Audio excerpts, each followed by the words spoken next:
Are you a brewhead? I'm a brewhead. Are you a brewhead? I'm a brewhead. Y'all are brewheads? Yeah, we brewheads. So pour a glass of craft beer, we can do this. Yeah. What's good, y'all? This is C-Certified Brewhead. And I am Nathan from Nathan Does Beer. And welcome to episode 188 of Beer Knight, the podcast Adjunct series. Nathaniel.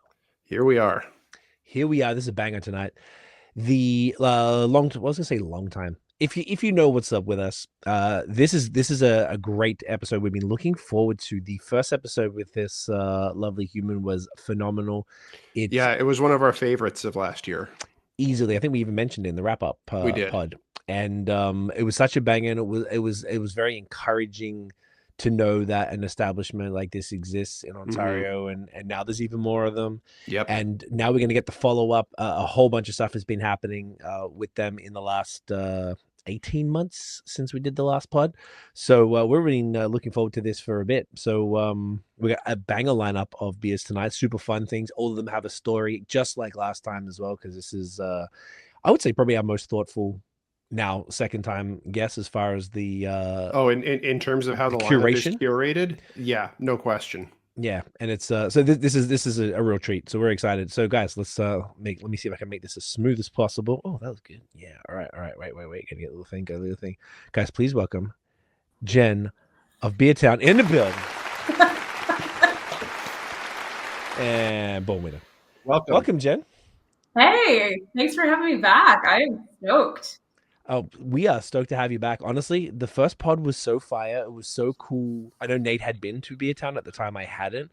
So it was so nice to just know that something like this exists and get that kind of experience with you with the menu and really understanding what's going on. I just think it's so cool. And since then, I've been a bunch of different locations, and both of us have been super excited to have you back on, and just been following and seeing all the cool stuff that you guys are doing. And I feel like you guys are a very unique contributor to the craft beer scene in Ontario, and very important, and becoming more and more important as time goes on. It's wicked. Very happy for you guys. Yeah, we really appreciate that. And for me, it's times like this, getting to sit down with two of you, that makes it even more rewarding. It's a nice little break from the hustle and bustle of every day. Yes, I can imagine. I know you go hard, so it's amazing. So you have, like we were saying, you have curated a phenomenal lineup tonight. So we're going to get right into it because we got a lot to talk about. Let's talk about this first beer right here, shall we? Yes. Boom. I've been very excited to try this. Yeah. Beer Belly. So I guess I can start off, talk about it a little bit. Yeah, but love that you are highlighting the design. Yeah. Because it's gorgeous. Something that our creative team collaborated with the Bellwoods team on. Double knot, right? Exactly. Double they knot. Do great work. They do amazing work. And now I feel like I can legitimately say that, not just because of the end results, but actually being able to see that process from beginning to end. And that's something that's always been really important for our collabs. Like, collabs happen all the time. You can show up, not be very involved, just get the brewery to basically contract out something, or you can really work with them and lean into every element of the process and lean into what they do well. And I like to think what we sort of call our Collaboration Nation series is all about that. Ergo Beer Belly. So yeah, try it out. It is a hazy pale ale, as you can see, 4.8%, around 20 IBUs. We didn't actually measure it, so it's a guesstimation, kind of based on what we came up with Bellwoods and the brewer. But was really inspired for our desire for something really tasty, crushable. We wanted to create a session beer with big hop character, but really, really low bitterness and sky-high drinkability. Malt bill on this one, very similar to that of Jitsu. So, you've got barley, oats for mouthfeel, obviously that wheat there to get that nice haze that's really fundamental to sort of any New England style APA or IPA. And then we did 3 hops, Raku, Sterling, and Laurel hops for this. And we actually trialed a new dry hopping technique with Bellwoods, which was right on. Yeah. Okay. Yeah. Raku, Sterling, and Laurel. Mm-hmm. I love it. Alrighty, Jen, pleasure to have you back. Cheers, y'all. Get that. Cheers. Nose is great. Oh yeah. Money. Bellwoods really nailed the low ABV haze. I guess Jutsu is They sure a did. legitimate classic. Oh, and this is even sub 5. This is 4.8. This is sub 5. So this was so Jitsu is 5.6. 5.6. Absolutely love Jitsu. I think it's really built a place for itself in the Ontario craft beer market. And For sure. as you know, last podcast I was on, we also tried a few collabs. So, we've been rocking doing IPAs for a while. Those collabs were with Third Moon and Sawdust, both obviously amazing brewers in their own right for making IPAs. But when I approached Bellwoods about doing this collab, I was also approaching them about the idea of hosting a group-wide tap takeover. And tap takeovers have been around for a long time, but logistically, with Bellwoods was a big thing. And yeah, kind of evolved from there. I don't know if I cut out. No, you're good. You're totally good. I'm good. Okay, great. I was worried you lost me for a sec. Okay, no, the screen went a little blurry, I think. So maybe there was a little thing, but we didn't get it. The audio was clear. You're totally awesome. good. Fantastic. As you were saying that, I was thinking the one brewery that I could think of in the craft space, as opposed to like the real like larger ones that you could do something of this scale with, would be Bellwoods, because they have breadth of availability of products across a portfolio, and enough to get you a keg at least for what's probably like 13-ish locations. Yeah, exactly. Yeah, and yeah, that's just it. We could have chosen a lot of different breweries to do this with. We have a lot of great brewery partners. But Bellwoods was really uniquely positioned because of their beer portfolio, because of the fact that they really, for lack of a better term, get off on continuing to innovate, continuing to make new brews, and churning out lots of different beers, but doing them really, really, really well and consistently well. They have a template for tap takeovers in that they've done them across Ontario time and time again with mom and pop shops, some of my favorite beer bars across the province. They've done them internationally. They have a cult following of people like myself that have been following them since they opened. I remember those first conversations I had with them about wanting to bring beer into Beertown, and how at that time it was a bit of a struggle, even though we were small, just with their capacity and the demand they were getting out of their own tap room. So in my mind, they were the brewery that we wanted to partner with, and I think they felt the same about us. And they've grown steadily but slowly. I think they're often perceived as a lot bigger than they are, just because of their name and the name that they've made for themselves. But their Hafis facility isn't huge by any means. But I knew that with 12 Beertown locations, and sociable, and with wanting to do a tap takeover that wasn't going to last for too long of a period, and make it a little bit of an event, that they might be interested. And so, yeah. And so the tap takeover was born. Yeah. I love it. It's very, very bold to do something of this scale. And it's, I think it's so cool to be able to do that just from them. I think for them, it's pretty gangster. And for you guys being able to host it, and like you sort of mentioned the logistics, it must have been, goddamn, that must have been a nightmare, but worth it. And even just, you very kindly sent this menu through, which is 6. This is the menu from the tap takeover here, which, as y'all can see, like, this is a spreadsheet right here. This is nuts. Yeah, it's literally Excel. I copied and pasted it. I colored it. So you two kind of got a copy of the tap list that we weren't circulating. Circulating as much. And Cindy kind of made the backs of the boards. But so cool. I passed this list off to kind of a few of our beer geeks in restaurant. And so some of them actually toured from restaurant to restaurant to try the beers out. Really? Because we didn't have this full list at one specific location. Bellwoods took over. Yeah. So Bellwoods took over 10 of our rotational taps, because we have 10 rotational taps at each Beertown. So the thing for us was, it would have been just dope to have them take over 42 taps, but to try to do 42 taps across all beer towns times 13. Well, it wouldn't be 13. It would be a little bit less because some of our beer towns have less lines. Gotcha. Just would have been logistically impossible. Wouldn't have been kind to some of our other brewery partners. And at the end of the day, we are a gateway space.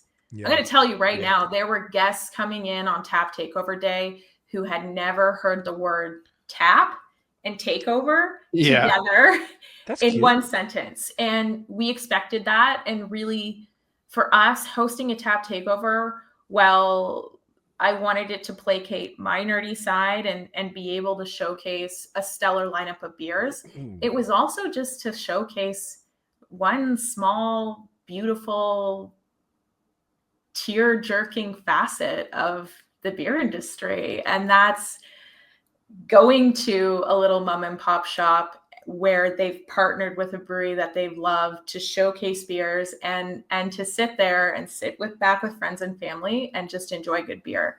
And so we wanted to kind of educate our guests and our team members about what a tap takeover was on a small scale. And so that's how we did it. We curated the list so that everybody had a slightly different list. And then if you were really nerdy about it, you could travel from, across a few different beer towns to try all 29 distinct beers. That is arguably smarter than having, like you said, 42 tap takeovers, because you do need to respect the other beer partners, like you said, and not everyone's going to want to drink just this because you're a gateway venue. Whereas like the smaller bars, as you mentioned, it's not as uncommon. They might have like 10 taps, 12 taps, and shit like that. And they're, and it's not as weird because the clientele of those places are very different to you guys. Mm-hmm. And it is cool because it's encouraging that journey. Be like, hey, well, if you're at Burlington, well, maybe you should go to Oakville because they've got 10 totally different ones. And you're like, sick. All right. It's encouraging more visits over more venues, arguably, rather than just go to one. I think that's even cooler. That's really, really smart. Yeah, totally. And I still think like even with the 10, and actually it was more than 10 because it was the 10 rotationals, plus we launched the collab everywhere. So that was an 11th. Plus we regularly have Fruit Jelly King on tap across all beer towns. So that was a 12th. So at most beer towns, it was 12. And then some packaged product, like we brought in Motley Crue. We brought in an iteration of one of their... Yep, we brought in a lot of different barn owls. We brought in one of their iterations of Vines in the bottle, which I really love. Nice. I think that grape ale is kind of underrated in their portfolio. Like you'd never know it was 8.5%. Super, super dangerous. And so, did want to encourage people to check out different locations, but also just wanted to do it in a manageable way that was also manageable for Bellwoods and do it across all 13 restaurants as opposed to just doing a drop in the pan event at, say, Beertown Toronto. And so this is a way to make it happen. Shout out to the entire Bellwoods team. Stephen Cleary there works kind of alongside the sales team, but then also the production team. And he was actually the former cellarman at Arabella Park in Kitchener-Waterloo. I know him well. He poured his heart and soul into this event. And I suppose I shouldn't just shout out him because it was the whole team, the brew team, the sales team, all of them. I think it really kind of opened my eyes to just how phenomenal they operate, aside from just the beer, to just to understand and know the whole team and understand their kind of marketing approach was cool too. Hell yeah. That's awesome. I've only ever heard like great things about, I feel like for the way that they've scaled since COVID, they can't be slacking on any of those things. Like legit, like I think Mario, who did the Vesa collab, I went to that event, which was a phenomenal event at Hayfest, and they just put such a sick thing together. When was that? Like a month ago. It was awesome.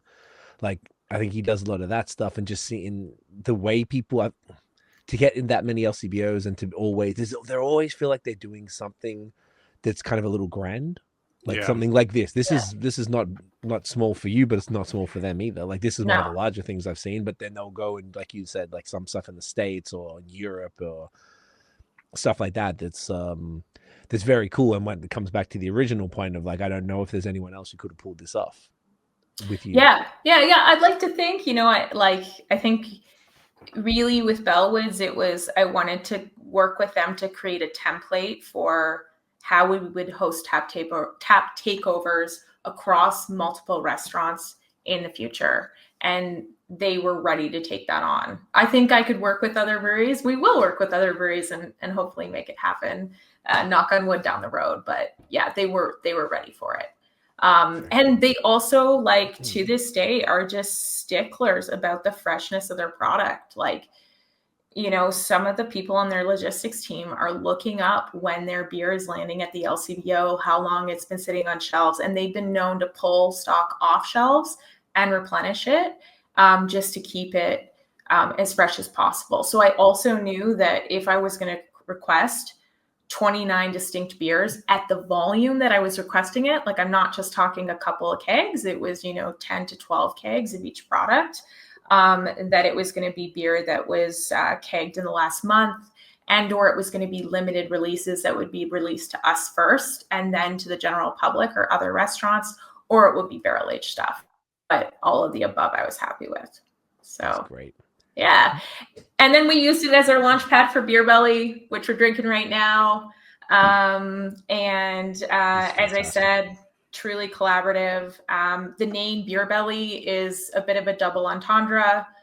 So obviously the image of the beer belly, which was not really what we were going for. It was actually the beer in Beertown and the bell in Bellwoods, ergo Beer Belly. And sometimes the team at Bellwoods says, "Oh, do you want a belly?" when they're drinking Bellweiser. Of course, This is not an old world term, but they'll say a belly. And so they thought it was really fun and irreverent. And for the naming process, we actually reached out to all of our team members, our bartenders, our front of house staff, our back of house staff. So we sent a memo out to over 1,000 team members and said, we're going to Bellwoods. We're going to brew a beer. We want it to be a session APA, so sub 5%. We're landing on 4.8, but we'll see where it comes out. What do you think it should be called? And so we had a myriad of names that were submitted, but Beer Belly was actually submitted 12 different times across different restaurants, which I thought was bizarre. I never would have chosen that name myself, but pitched it to the Bellwoods team, and there were a few other contenders, and we eventually settled on Beer Belly. Interesting. Yeah. That's cool. And I hadn't thought about that, because whenever we do collabs, it's us and them type of thing. Like, it's not like a you just figuring it out together and riffing, as opposed to surveying like the stuff, which is even kind of it's like more fun to do it that way. Yeah, it is and it isn't. You don't know what you're gonna get. But for me, it was a really cool way to kind of hint to the team that something fun and epic was coming, i.e. another collab brew, but with a brewery that our staff all love. And then to really make them feel like, there's bartenders in our restaurants who are like, yeah, I came up with that name, man. And I'm like, yeah, you did. I messed things up because I promised whoever came up with the name that they could come to collab day, and that it was too many people. Oh yeah. And I already had my beverage managers who, take care of the inventory on site that were promised the trip. So I'm going to be taking a bunch of bartenders from multiple beer towns back to Bellwoods soon. Nice, for a little day out, night out, something like that. Yeah, that's hilarious. You probably didn't expect 12 people to be coming up with that. No, that's fun, man. Yeah. Now this is so cool. I was just, as you were talking as well, I was looking at the menu. I'm just like, yeah, it's really well rounded. You got 3 lagers, some pales, a West Coast pale ale, and the hot wings, a bunch of single IPAs there. The one Westie, which is Pig, which I guess is probably more reflective of the Ontario scene. I think we might have touched on that last time with the Sawdust Third Moon stuff. Mm-hmm. Couple, one double. Okay, that's great. And then a whole bunch of sours, grisette. Yeah. Well, and this is just going to show what you were saying, that like Bellwoods really has the breadth of lineup to be an ideal choice for something like this. Because like spread out, you've got options to have like maybe 3 or 4 different like hazy IPAs or pale ales at each one, without a lot of repetition. And then like you could have a different barrel aged stout at each one. like one or two of the lagers at each one. Like this is like their lineup is so deep and so broad. Yeah, and the further synergy there for us is that, and I may have mentioned this last podcast, we've got these rotational lines, but because again, we're this gateway space, we're educating our guests, we're trying to make sure that we have something for everyone. The lines are sort of stylistically defined, you know, so we've got a lager line, we have an IPA line, we have a stout line. So I also wanted, if they were going to take over all of our rotational taps, to still be able to somewhat adhere to that, so that each beer town you went into, the portfolio of Bellwoods beer wasn't just like IPA. Hey, I'd be happy with that. Bellwoods makes banging IPAs, but I wanted there to be, you know, an IPA, a stout, a sour, a lager. So that also if a guest had never had Bellwoods before, and maybe they're, you know, really only into one beer style, or they're not yet ready to make that leap to a sour, that they got to try something from Bellwoods and still enjoy it, and then perhaps go to Bellwoods in perpetuity and check out their tap room, or, you know, start ordering their beer online. So that also was really, really awesome. And certainly there's some partners in the province that I think we'll work with in the future, but what they do, they'll do one or two things really, really well, and they won't brew a lot of other styles. And Bellwoods kind of, they've never fully adhered to that. I mean, you know what they're known for, right? But they still sort of break outside that a lot. Yeah, I feel like there were definitely, like, IPAs put them on the map, but then you could probably argue that their barrel-aged stouts as well probably did, and they never were slacking. They're one of the first with, like, the fooders in volume that I can think of. Probably the only one right now, aside from Bench had a whole bunch. They had a ton. They were doing. And that was kind of it. But yeah, you're right. They are. That's why they are perfect for this. On top of the other reason, as far as their size and ability and the quality of their team, but the breadth of the offerings. I was curious who actually curated the list. Was it sort of like your guidance based on you were saying, hey, we'd love to have a bit of this, you know, these to adhere to these lines, and then you sort of left it up to the Bellwoods team? Or was it was really a two-pronged approach, but essentially that I said, here's some beers I definitely want to see, knowing that you have them coming up. Okay. This is what our lineup looks like. But I didn't know that they had, I knew about Cholo Beza, but I didn't know that they had, some barrel-aged Hellwood sitting around that we could pull upon, right? So I leaned on Steven to find out what they had inventory-wise. And then, of course, like just from their hectoliter output and what they knew was coming down the pipeline, leaned on him to kind of flesh out the list. And then we went back and forth on a few different iterations. But I really trusted that they were going to come up with something that was decent. I think I just pushed for a few more one-offs here and there. They had put, for example, the truly historic beer we made, it was a true history collab. Yes. We ended up pouring it at Toronto, but then asked for it at Oakville too, just so that we could diversify the lists a little bit more.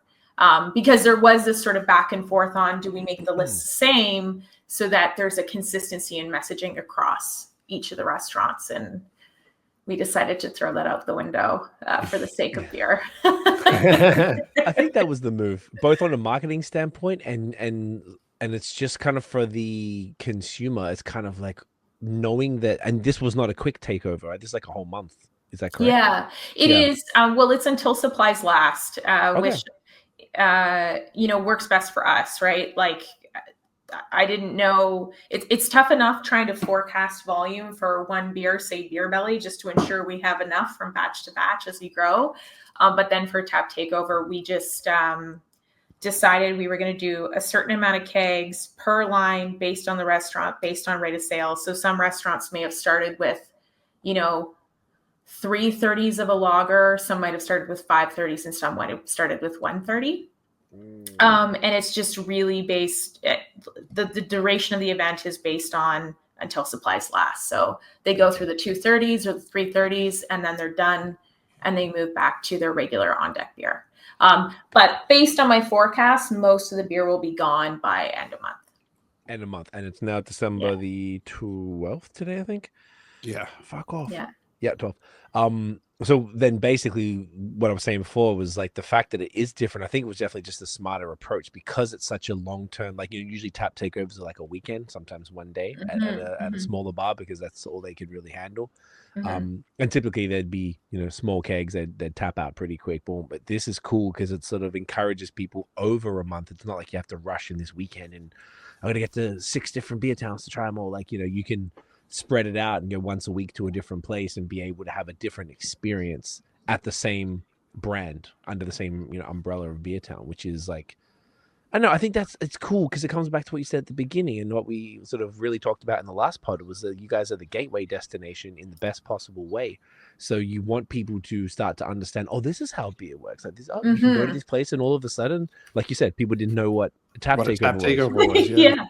So that's like, I think this is that education for them in a much more consumable way. That's maybe not too much pressure, maybe not pretentious in like some places are, I guess, but it might be a bit scary for someone to walk in. You got all these beer nerds who know exactly what's going on. You might be like, what's going on here? And how do I maneuver around this? But Beertown's much more like a familiar environment as far as the like visually.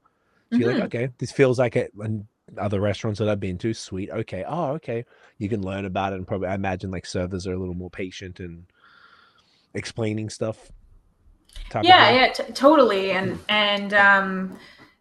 Bellwoods also put a lot of work into helping us promote this. We put a lot of work into the promotional. We did videography for it. We did a commemorative t-shirt for the beer belly, which sounds kind of silly, but I personally just wanted a beer belly t-shirt. And so I also felt too, like with the number of hands in the pot, the number of people that were working on this, the fact that we had never done this before, that just getting 130 of each beer for each location and running it like you would normally for a tap takeover, maybe just for the weekend, really wouldn't do it justice. It wouldn't pay homage to the amount of work that had gone into it.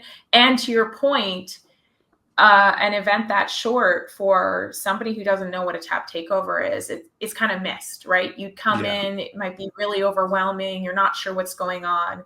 It's a less approachable way of doing it. So, you know, and also Bellwoods, I knew, like, just trying to figure out the logistics of delivering that much beer over the course of 1 week, for a brewery that has a really great sales team, but a small sales team. I wanted to, you know, make it worth their while by having them, you know, sell us a little bit more. Gotcha. And they were cool with it being like a longer process as far as the timeline, because I imagine that they wouldn't be used to it either. I don't know if they've done anything at this scale. I don't think they have. But the thing with them, their whole team, they're just so open-minded about the whole process. I think to them, what was most important was that we were going to be there at every stage of the collaborative process with the collab, that we be leaning into really educating our teams about the beer, which was really, really important to me. And that we'd be logistically ready for it. And I think we were. I haven't seen my team in a long time come together and get so excited about beer. Because there was just so many elements that they had to get ready for, from, you know, taking the partial kegs off tap to wiping down the chalkboards to reading up on the beers and teaching their team, you know, the days leading up to it. And yeah, overall it was a lot of fun. And I think Bellwoods was happy that we ordered a little bit more than just a few kegs. I can imagine, particularly in, as we always say, like in this economy right now, it's not, entirely favorable to beer, which isn't optimal. So something like this is kind of like, I guess with that in mind, it is kind of even cooler, right? Like that you're seeing something at this kind of a scale in Ontario. This is not like a larger thing, like it's within the province, but it's big. And I've like we were saying, we haven't really seen anyone do anything this large. I haven't seen it or heard about it in the States either. So it's like, it's encouraging, I guess, that you're like, oh man, like, this is sick. Like beer isn't like that. It's not that dire. Like it's not fantastic, but it's not fantastic for a lot of things. which happens. It's the nature of capitalism, economics, whatever. So it's, it's cool to see that, hey, like you guys swinging, taking a big swing, and then Bellwoods taking a big swing and putting resources into it and making it work and executing like A1, which is fire. Like, honestly, congrats. It's very cool. And I think it's got a larger impact. And it's kind of, as we were talking, it occurred that it's like, yeah, this is actually a more culturally, when I say culture, meaning beer culture, culturally significant event than perhaps it might appear. Oh, thanks. That's very, very kind of you to say. And yeah, like I said, it was a really fun way to share something that really defined the early days of craft beer for me with like just my team internally, right? So, because some of our staff did not know what a tap takeover was either. So for them to be able to get to experience that, and now they're seeking them out. They're like, "Hey Jen, are there any tap takeovers at so and so? Event?" Which they don't happen as often anymore, especially not during this time of year. So yeah. I think they would more, just because it's so dead coming into like post holidays, like that early January period. Like that's one way to get people out. And excited is to do that. But yeah, I guess cost and other things are a little prohibitive. Yeah, I think, I think there's the element of finding a brewing partner. Sure, you're doing a lot of purchasing, but it's a lot of work for them to ensure they have the wide range and portfolio and breadth and depth of beer. And for some of them, that means kegging stuff off and sitting on inventory they could otherwise sell to build up that inventory. Right. Too, logistically, it's very expensive to deliver that many kegs that quickly, especially if you're working with third-party delivery companies. And that's been, I'm sure you've talked to other Ontario craft brewers in the last year, like, there's been a few there, with Cold House dropping, almost everybody scrambling to find people to deliver for you hasn't been fun. Yeah, that we have talked to a number of people about that, and like logistics has become a nightmare in Ontario.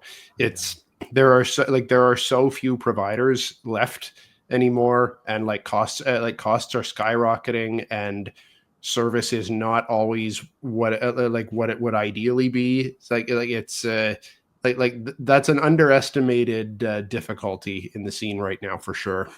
100%. And then you wonder how, as a brewer, you're going to make money. And so you think about economies of scale. And if you can, not to quote another brewer, but do one thing really, really well, you're going to make probably a little bit more money. And so you're less inclined to brew a lot of different stuff. So there's that element. And then for the bar owners, the element of education, the risk of alienating other guests because you're not pouring your regular mainstays if you're not a certified beer bar. And then the cost of just taking partial kegs off tap and the waste associated with that. So, because we'll put some of our partials back on tap and some of them we won't.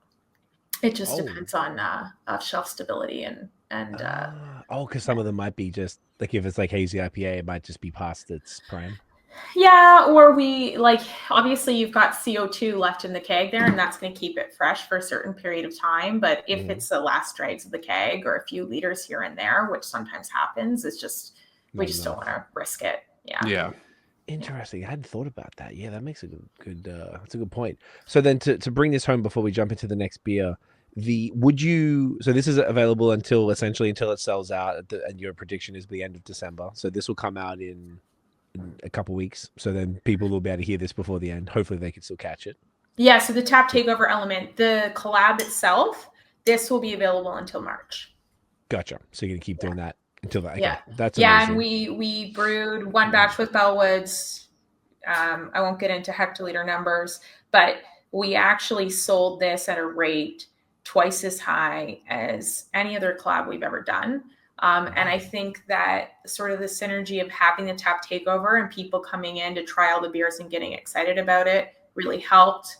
We also have a bit of a hole in our portfolio right now where we don't have a ton of session beers on tap. So that really helped.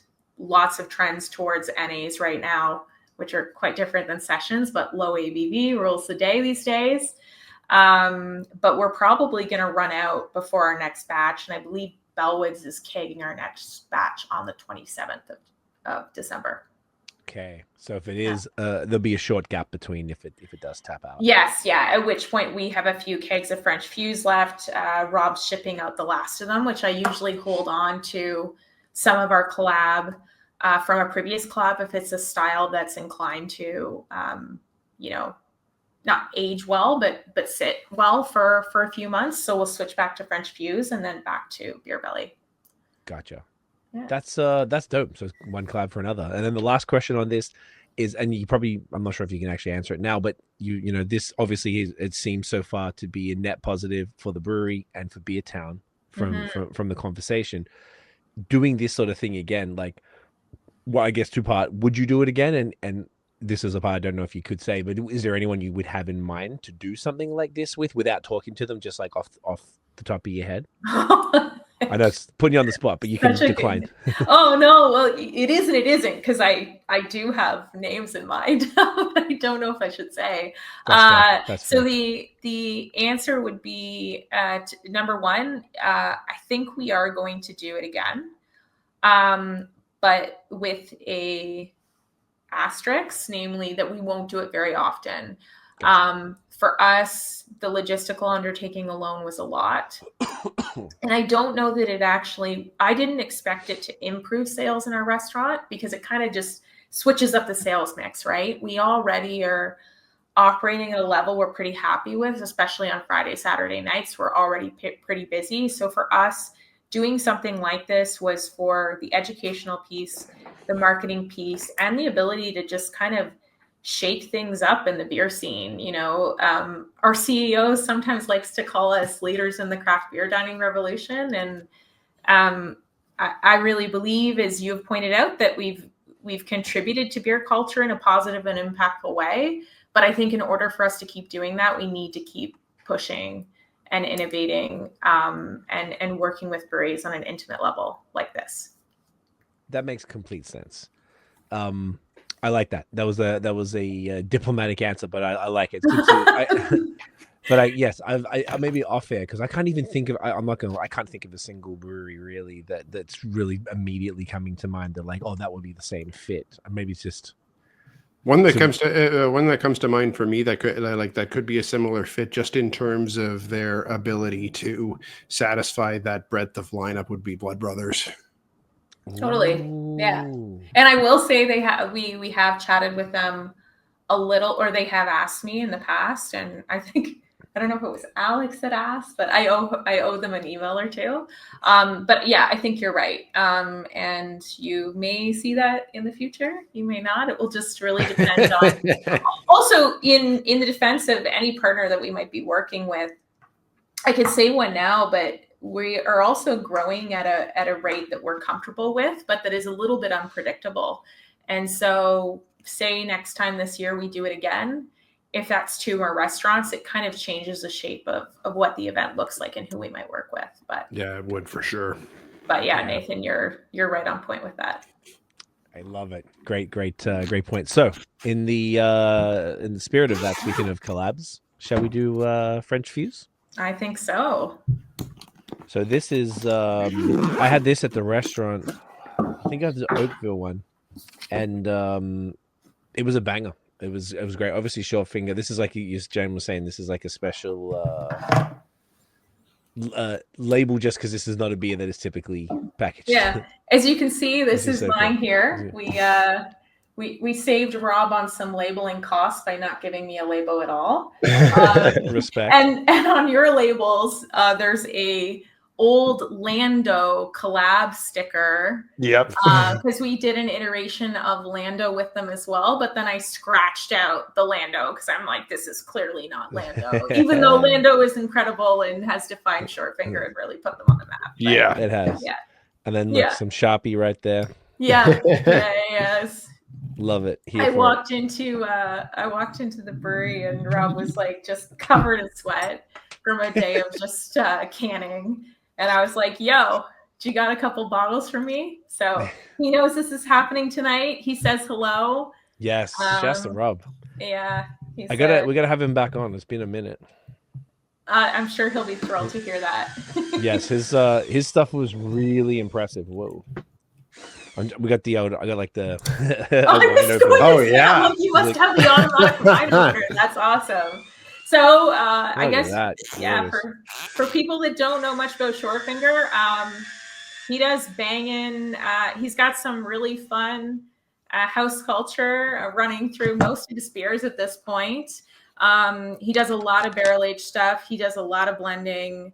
I think Shortfinger's most famously known for Lando, which is a barrel aged blended series of sort of like sour beers. So most of his stuff, actually, he cans a lot now too, but a lot of his stuff that I had in the past is It's bottled. bottled. I imagine does he bottle the barrel aged stuff and then the things that aren't a canned? Is that sort of how he does it? Or?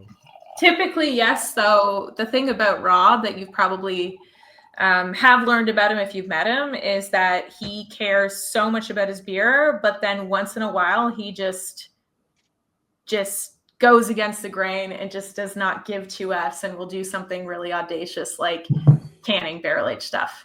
Gotcha. Yeah. I feel like that's one of the one things that you sort of like when you see a canned barrel aged thing, you're like, oh, like that's interesting. I picked them up the other week. Bellwoods canned Skeleton Key. Yeah, they did. I was Which actually I trying to get my hands on some. Oh, I could have grabbed some for you. Well, I was down at Ossington. It was I was like getting some. Actually, funnily enough, I grabbed that the True History collab for Nate and I. Oh, nice. And I was like, oh, what else could I grab? I was like, oh yeah, you had that. Like I was super super impressed. It's fun to see that. It's not very common, I would say, to have like it is common to have the big stouts in, but yeah, typically not canned. So it makes it super fun. So this one, just to clarify, is this 5.6%? Is it the same? Yeah, so this one's 5.6. Yeah, it's 5.6. 5.6. I paused for a second because I'm like, would it have gotten any hotter? But I don't think so. It's 5.6. No. That's why I asked, yeah. Yeah, this that you have right here was bottled last week. However, it was from a batch that was made in September. Or was kegged in September. So it is starting to get, well, you'll taste it. I think you've had it before. So you're going to notice right away that it's a little bit more acidic. Gotcha. Yes. Folks, cheers. Good. Cheers. Cheers. Love these glasses, by the way. So nice. Yeah, these are fantastic. Oh, thank you. That's what we pour most of our bottled and canned product in. But then, as you know, everything we have on tap, with the exception of rotational line number 10, we serve in a glass with its coaster. So Rob bit the bullet and made us some fun Shortfinger coasters for this collab. And I'm enjoying everything out of the glasses. Yeah, that's a great glass. Isn't that great? Yeah.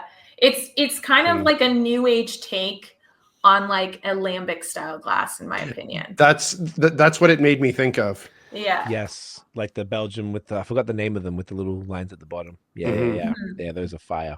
Yeah, Rob's on some really fun stuff. I feel like he's like extraordinarily underrated as far as the overall entire for scene. sure. Particularly one of the few like barrel aged, like whatever farmhouse saison sour type of brewers that like there's not too many. I feel like that's what he's known for. He does other stuff, but that's what he's known for. Yeah, like that, like Lando for sure is is what put him on the map, definitely. And and because he's not in my neck of the woods, I'm always very excited that they occasionally end up on the tap set here at Bar Lupulus, which is so that's one of those things that like you got to appreciate your local beer bars that that are able to go pretty niche and will know, like someone in Ottawa will know to like go to a place like Shortfinger to get really good kind of like mixed firm beers and whatnot that you wouldn't be seeing anywhere else in the city here. Yeah, that's really rad. It's been many years since I've been to Bar Lupulus, but I'm really happy to hear that they're pouring stuff from Shortfinger, because I think as you two put it well, and Shortfinger is an interesting story. Like Rob's been doing it for a while now. It started as a home brew shop. I actually met him in the beer scene, I think when he was at Great Lakes, and then he actually moved over to the import business for a while and worked for horizon. And so he was importing some really banging great Belgian style beers at the time. So it was kind of neat to see him come full circle and start to brew arguably just as good, if not better, versions of some of the beer he was bringing in, but with a Rob twist. So, yeah. For this beer too. Let's talk about it. Yeah, I really love Saisons, and it really makes me sad that they're just such a misunderstood style in North America. Yeah. I don't know what it is, because certainly in a lot of ways, and maybe this Saison is not the best representation of that, because you do get a little bit more of that acidity and funk. But like a clean Saison seems to be like, it's a style that would be more approachable than a Belgian strong ale. And yet, for sure, because of the name Saison, maybe people just don't understand it, or is it the lower ABV than the Belgian strong ale, or is it the combination of the flavor profile, or perhaps the fact that American brewers and Belgian brewers and all sorts of different brewers just have so many different takes on what a Saison can be. So there's no homogenized understanding of it. And so guests don't really get to have something that they can wrap their head around. I don't know what it is. Maybe you two know, but love the style and knew Rob would do it well. So this one here is a Saison that's been done with Noble Citra hops. And Noble Citra hops just being a Citra hop with a little bit less of an alpha acid output to it, right? So it's going to be a little bit less bitter on the back end with that Citra hop, but then you get a little bit of the Citra, which is maybe a little bit more palatable, or something that Canadian and American consumers could understand. That's interesting. I did not know that variant of Citra existed. And I certainly, you certainly wouldn't have pictured Citra as being like a Saison hop. Mm-hmm. No, it's not. yeah. No, certainly not. Like not the same Citra that you'd be putting in a 7% hazy IPA for sure. Exactly. I think you're really on to what the hesitation is, or like around Saison, like not they're not being a kind of homogenized expectation of it, like could certainly impact that. And I was talking about this with some friends just the other night, and a friend of mine who doesn't typically like Saison is and his hesitation around it is usually not liking something with intense farmhouse funk to it.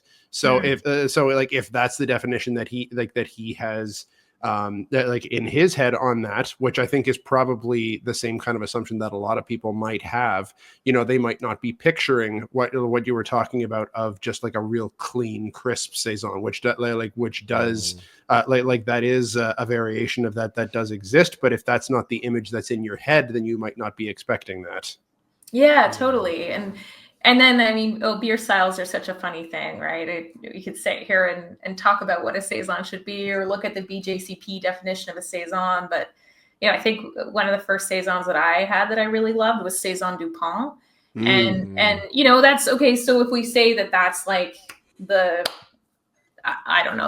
golden compass of Saisons, I don't know that it's really that funky of a Saison, right? It's just got that really unique sort of Belgian je ne sais quoi, that Belgian sort of Saison yeast character to it, that estery character to it. That's very, and that's a big, maybe that's a version of a Saison that's a little bit less accessible, but it's certainly not on the far end of Saisons. I feel like 10 years ago when I was drinking a lot of US made Saisons, they were all Brett Saisons. And so you had that smack Brettanomyces right on the nose, barnhouse, wet horse blanket kind of smell. And then it just maybe turned people off. I'm not sure, but I don't know that Brettanomyces is something that you necessarily need to see in a Saison. I don't think that's a defining feature of the Saison at all. Not particularly. It certainly needn't be. No. Mm-hmm. And even thinking about all of this from both of your input, I think this is fascinating, the conversation of why it didn't pick up. I remember when I was getting into beer. When I moved to Montreal in 2012. I moved to Toronto from Australia in 2010. So I was there for a couple of years. That's when I started the beer nonsense. And then as I was sort of drinking like a lot of like locally made saisons, there were always like clove and bubble gum and like banana, and it was just kind of like, what the fuck is this, man? Like I was I just really didn't enjoy them. So then moving to Quebec and then like I remember Noah Forrest, one of our good friends who's was I guess a beer writer out there. Like I think he was telling me about like Orval, or someone told me about like Hill Farmstead stuff, and I actually started to try some of the great stuff. I'm like, oh, this is, I get it now. So I think it's a cultural thing, because obviously Quebec is descendant from France. France is next to Belgium, which also shares a similar culture.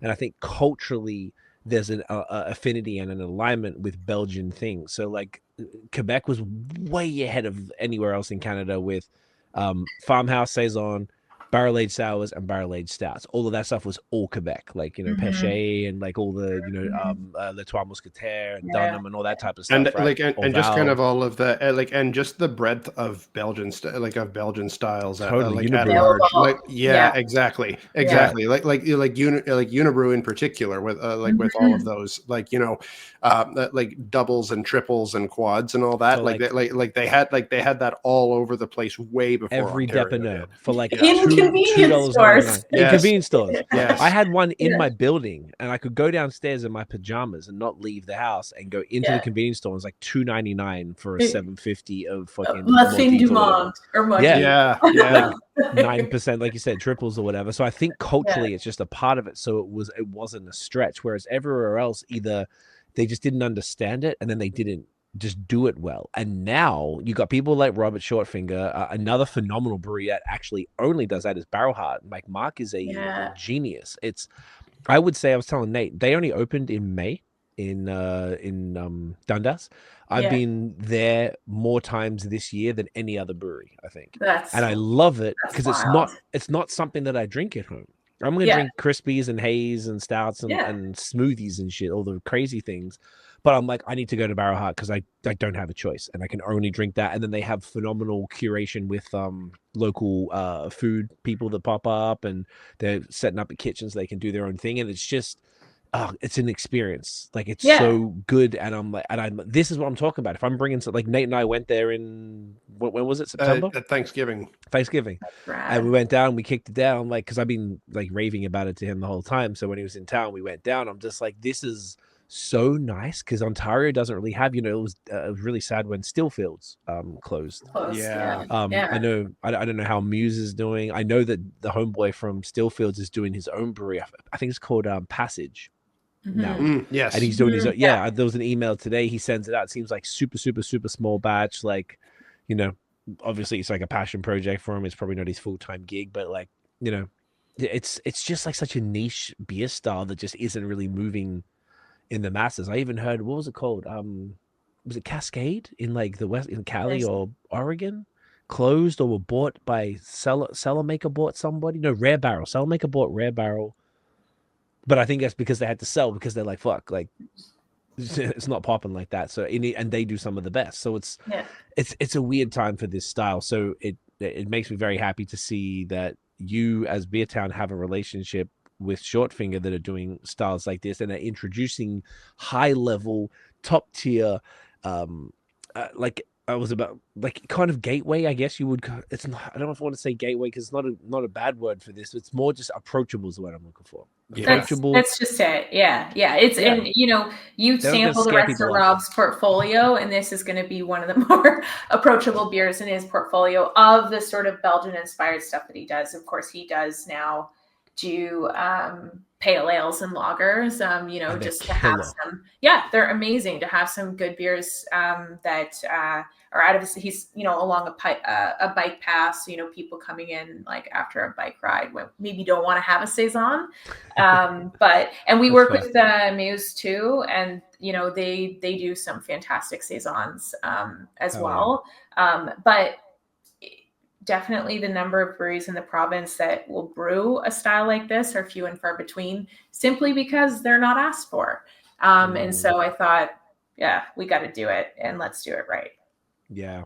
I love it. I think it's really dope, man. It's like it's very cool that, like, I think the collabs are even cooler because if you think about, I actually think that speaks to, and I imagine this is all you as opposed to Beertown the brand. I think you, tell me if I'm off here, but I feel like it's your, like, Jen's relationship with Rob and Jen's relationship with people are what bring in the collabs. Is that a fair assessment?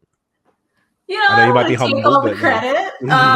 Yeah, I mean, like, certainly, I'd say it's a two-way street. Like, I've been in the industry for a long time. I've worked my butt off to establish some of the relationships that I've established. I could get into all of that, but I've also, being in the role now that I'm in with the number of locations that I have, I feel like people maybe take me a little bit more seriously than they did back in the day, and so it's easier to make inroads than it used to be before. But I've known Rob for a long time. I've known the Bellwoods crew for a long time. So a lot of the relationships that we do have are longstanding. And really, with our recent collabs, I have been trying a lot more to get more of my team involved from the get-go. And with something like French Fuse, because it's such a small producer, it's just Rob. He doesn't have a brew team. He's it, right? He's got him and his taproom team, and that's it. This was much more of a kind of an intimate endeavor where we already had the name in mind, already knew what he was going to brew. I was like, Rob, you're making a Saison. He's like, fuck yes, I am.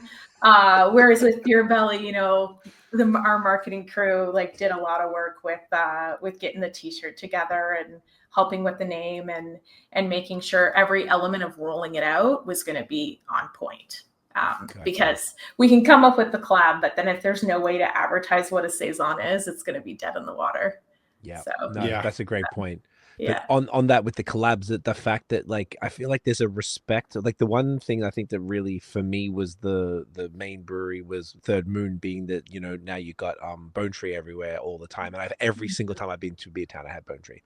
Yes, thank that's you. What it's so good. It's such a treat. It's such a treat. It's such a good beer. That's just exceptional. I smile when I think about it because I can taste it in my mouth. Just all that Citra goodness. It's beautiful, and I feel like that the breweries.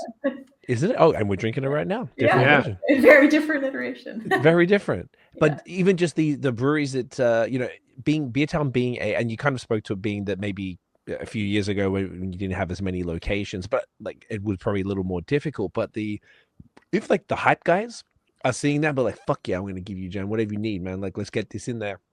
I don't know. I feel like that really speaks to the understanding of the value that Beertown has in the marketplace. I think it's like, once again, without harping on it, I want people to be abundantly clear, like the importance of introducing new people to craft beer in a non-pretentious, very approachable, like super laid back way that you can just try some stuff and it's not a big deal. You like it, cool. You don't like it, cool. You learn some, learn what a tap takeover is. You learn what a Saison is, like things like that. I just think that if the breweries are acknowledging that and noticing and then wanting to work with you, do collabs, do tap takeovers, make sure that you get stuff. I think that's just such a cool thing that you guys have achieved in just, I guess, putting in the work. Like you said, you worked really hard to get all those relationships and build the brand. Essentially, I feel like you are the person that they think of because you are the one who corresponds.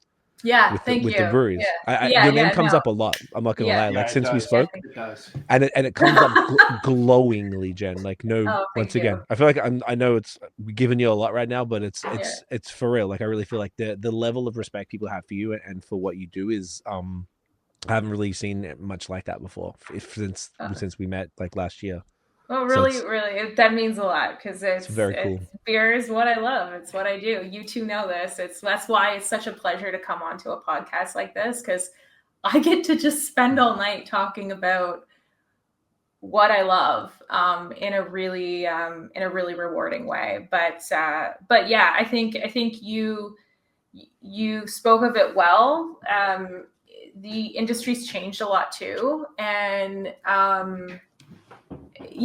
there's less. We talked about this a little bit last podcast, but there's a lot less gatekeeping than there used to be, and I don't know if that's a I don't know if that's like something about the state of the industry, or it's that people are just like finally getting what I've been trying to say for a long time, which is like beer is beer is beer is beer, and anybody and everybody should be able to enjoy it. And in fact, anybody and everybody has enjoyed it for centuries, with some gatekeeping involved along the way. Maybe a lot at some points that was actually highly problematic, and we don't need to get into that. But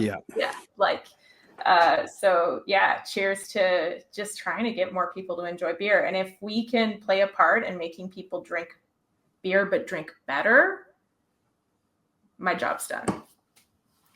So. There you go. Well said. Well said. Super well said. I was even thinking we didn't really talk about the tasting notes of that. No, we didn't. We didn't even for Beer Belly either. No, we didn't. So Beer Belly was great, super aromatic. It's very reminiscent of Jutsu, but it's a very different beer too. Like you said, lower ABV, but still packs a ton of punch. I got a lot of like citrus, mango, very aromatic and bright, I would say, with that one. And pretty pretty decent on body too. It's one of the I don't want to harp on it because I have at length on many podcasts before, but like when I know where you go. Like when a lot of things get sub 5%, like that's when and especially with IPAs, that's when it can kind of get it can kind of get like very citric acidic. And in a way that is a bit off-putting, like sharp and and bitter in an unpleasant way. This didn't do that at all. I was actually surprised it was sub 5 with with kind of just how with how fresh and bright it was. So yeah, that was really, really good. Yeah, well, thank you. I mean, and as I said, we trialed this new dry hopping technique with Bellwoods, and they had tried it once before, but on a much smaller scale. So essentially, the amount of hops that they put in their beer is crazy. It's actually close to like other partners that I love, like Third Moon, depending on the type of beer, right? So they're dry hopping at just an insane rate. Cost wise, I don't know how they do it. And so, basically, normally they would dry hop post fermentation, right? So 48 hours post fermentation, they're dry hopping, and then they would just let the hops sit, right? But for this iteration of this beer, 48 hours post fermentation, we dry hopped, and then we let it sit only for 48 hours. And then after that, we transferred the beer off the dry hop. And the thought was, we're not really sure, but the thought was that if we transferred it off after 48 hours, then any maybe incidental bitterness you would get from just having it sit for a lot longer would not be there. And so what we were trying to do was ensure that the residual bitterness, knowing that it was a sub 5 beer, would be a little bit less than it might normally be. And I think it actually turned out that way. But of course I'm going to preach because we worked on it together, and I'm really proud of what the end result is. I think it did hit that mark for sure. Yeah, I think it really did. It was definitely a banger, and I love to hear that it's going to be around longer, and it's selling out quick. Like you said, it's filling that gap beautifully in the portfolio. And not to nerd out, but I do want to shout out Bellwoods for working on that dry hopping technique with us, because in order to transfer it off the dry hop, they needed a lot more tank space. So it actually took up more tank space and was a lot more intensive to do. And so really just appreciated that they wanted to do that with us. Hell yeah. I love that. I think that's it's extra cool that they go on the extra mile as well, but it makes complete sense given the whole concept of everything. Yeah. And then this French Fuse, you are right that this is a beautiful beautiful farmhouse. It's I thought about the tasting notes because I just kind of was sipping. I just got this big punch of lime, and I'm like, oh, we didn't talk about this. I was thinking lemon, but along that same vein.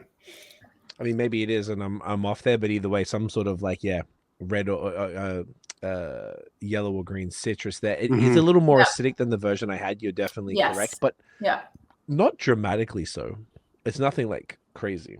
No, like I'm actually happy with, Rob and I went back and forth on this on how it might change. But we also, with all our collabs, I work really hard to try and forecast the volumes. It's become more challenging as we're opening beer towns, just because our rate of sale is changing dramatically. But we kind of knew that we would only be featuring this, for about 3 months, 3.5, 4 months tops. And so knew that the beer would kind of be in a certain state, and we had to brew it multiple times, and each iteration was slightly different. But that's kind of the beauty of short finger, is that there is a little bit of evolution there. And it also was like a really great story with our staff to just kind of talk about smaller scale brewing and brewing a saison, and adding the notable Citra hops. And so there was like a story to be told, which was really fun for them. As you said that, I was thinking, like, what another cool tie-in to the gateway thing that you can explain to people those granular elements of microbrewing. Like, sometimes not every batch is the same. They try, but sometimes naturally it's going to be different. Like people might not realize that, because if they're used to drinking like domestic lagers, or even something that's just a larger craft, like say steam whistle, that is essentially always the same because they do one thing really well, as you referred to earlier. It's kind of cool, because then they can see that, I had this a month ago and it's different. You're like, yeah, well, this is the second batch, and we ramped up the sourness a little bit, but yeah, maybe the next batch will be different. It's kind of cool, because it's just that continual learning, I guess, as a customer, that you kind of get just by participating.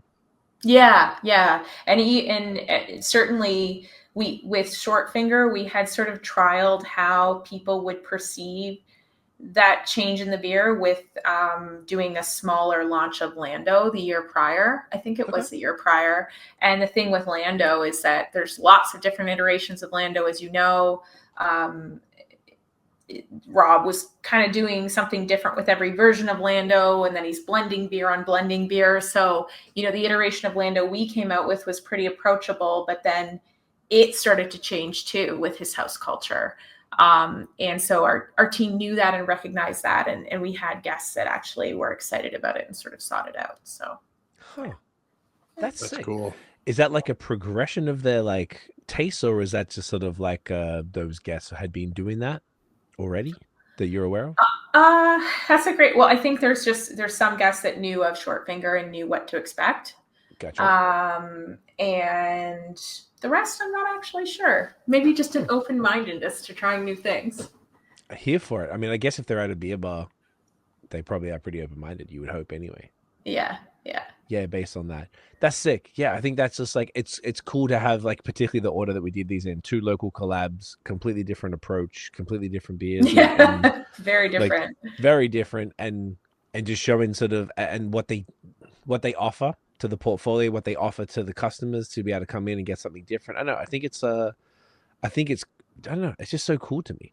The whole thing is so dope, and it's like, it's everything that beer needs right now. And the collab side was cool, because I think, if I'm not, I guess no, we did have the collabs last year, right? We had the we did, yeah. So I mean, for me, it just made sense that if I'm going to chat with you guys about beer, why not do it with beers that we were a little bit more intimately involved in the creation of, right? Because I don't want to be talking out of my butt about somebody's beer. I did let everyone know that we'd be chatting tonight, and said, is there anything in particular on top of what you think I would normally say that you'd want me to say about your beer? And everyone was like, no, say hi to them for me, just go for it. So that's so cool. I love that you even went out of your way to ask. Yeah, there's a reason that everyone that we've talked to in the scene who knows you speaks so highly of you. Like, it's because of stuff like that. You're the fact that you would think to reach out to them to say, like, hey, I'm going to be chatting about your beer tonight. Is there anything you'd want me to mention? That's a level of thoughtfulness that I think is way beyond what anyone would expect in this scene, and that shows a level of care that you have for the product and the relationships that I think is pretty exceptional.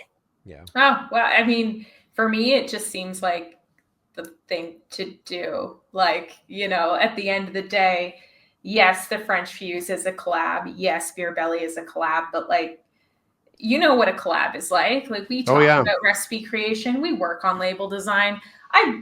With French Fuse, I did not bring my team to the brewery because the brewery is a small space. But when it comes to brew day, like it's the house team there that's brewing the beer, right? Mm-hmm. Like, sure, with our team, maybe we'll talk about Deliria in a second, and certainly there was a lot more hands-on work with that beer. And we usually will add hops but most of the systems are automated these days, or it's just a system. If you home brew, you know how specific your system is, and then you go and you look at someone's system that's churning out 25 hectoliters, or it's completely automated. You're not going to fully touch that. So, yeah. Totally different experience, right? Every time. Yeah, totally. And I don't know. I love beer, so we've got to treat it right. Yeah. I like that. That's a good way to say it. Yeah. So then on that, you did a nice little segue there. Shall we get into the Deliria? I'm fascinated for this one. I haven't had. I'm so excited about this. Yeah. We were. C and I were talking like off air about this, and like we both got so excited to see this in the box because for both of us, I think it's probably been more than 10 years since I last had Delirium. Yeah. And I even used to have this this pink elephant glass as well. I don't have it anymore, so like I'm excited to now have one again. Well, and so I will say I did debate whether or not to include this beer in the lineup, simply because it's I don't know, maybe it's a beer that some gatekeepers or some super nerdy beer drinkers would be like, yeah, no, you don't drink that. That's a mass-produced blah, blah, blah, blah, blah. And certainly it's made by Huyghe Brewery. I think they're the 5th largest brewery in Belgium. I've been to their brewing facility a number of times. I was there to brew Deliria this past March, and it is a completely different beast from the 2 beers that we just had.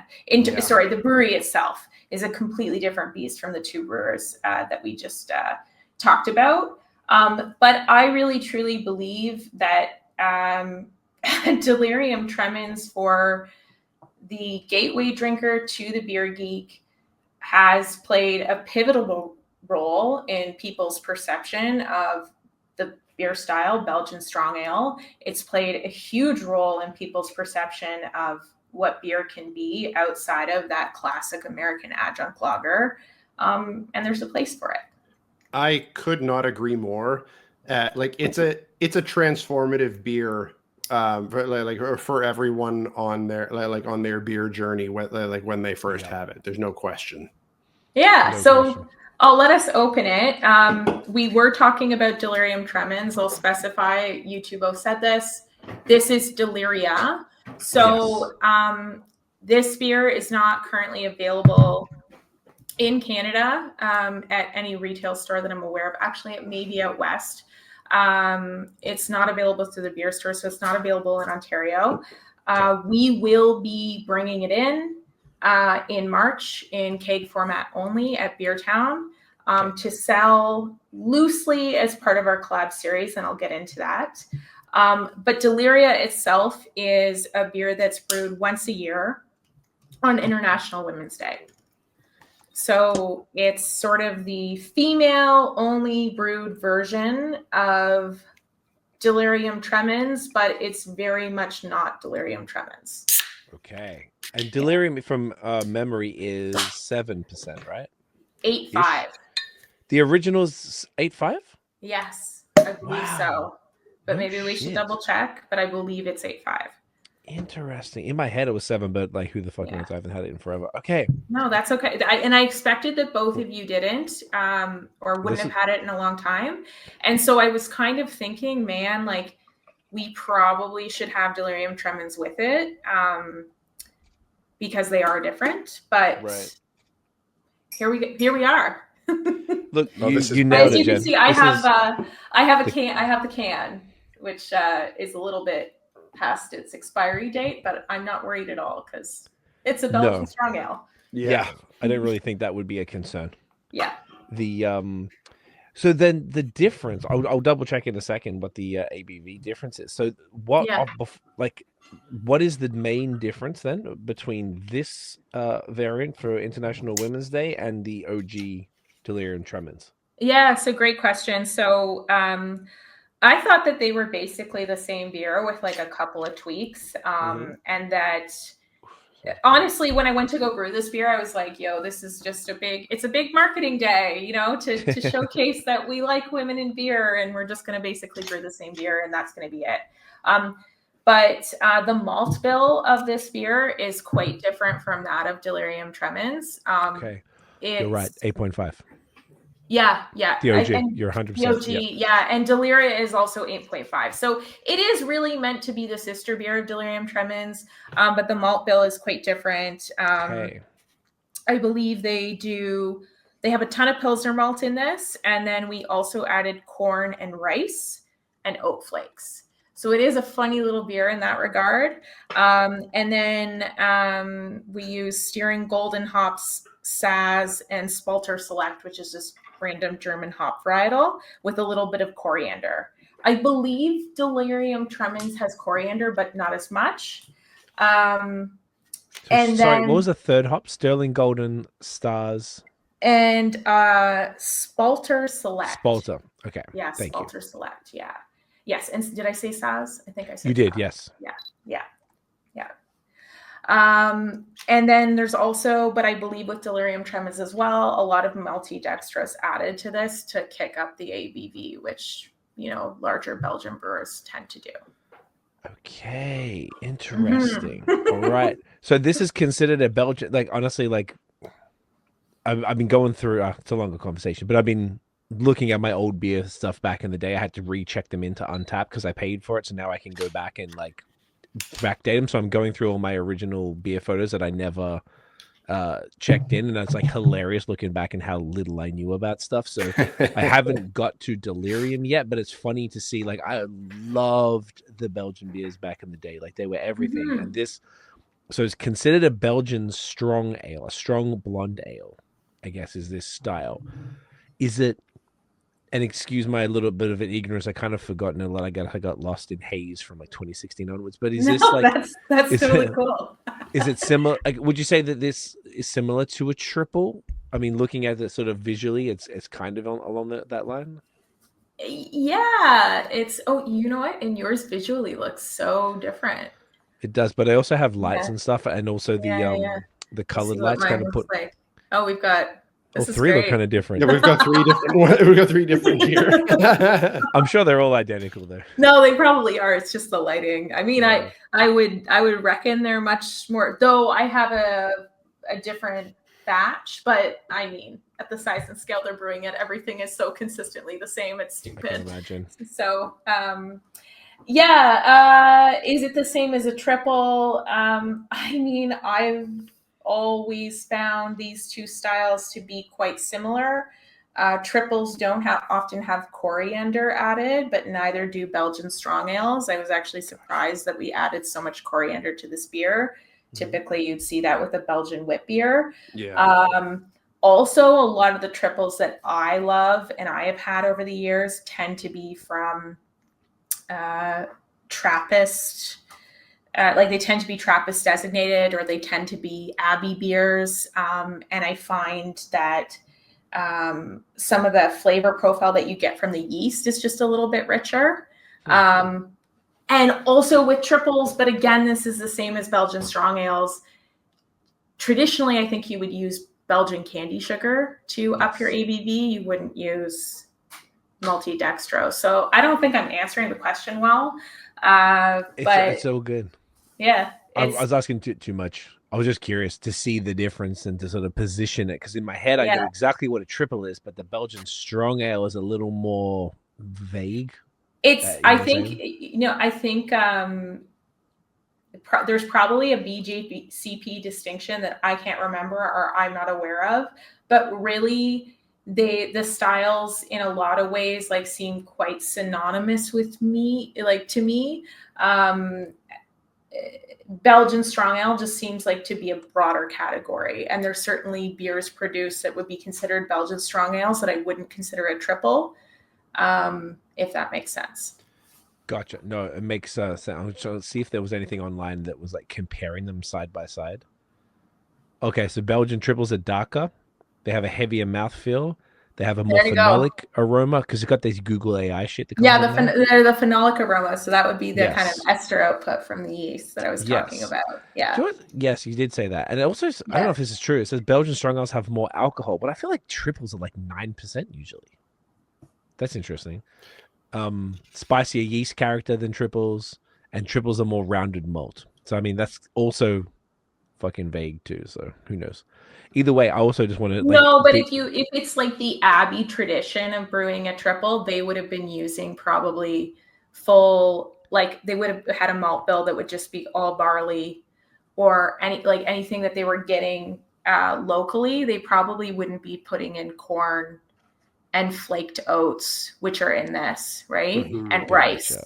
But again, I don't think that that's specific to like the Belgian strong ale category either. That's just what you call this, because what else are you going to call this mass-produced iteration of a Belgian strong ale? Yeah, that makes sense.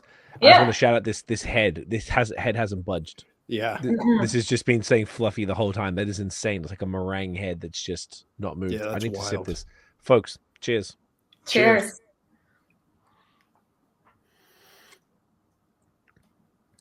Whoa. Oh, there you go. That's all coming back now. Right?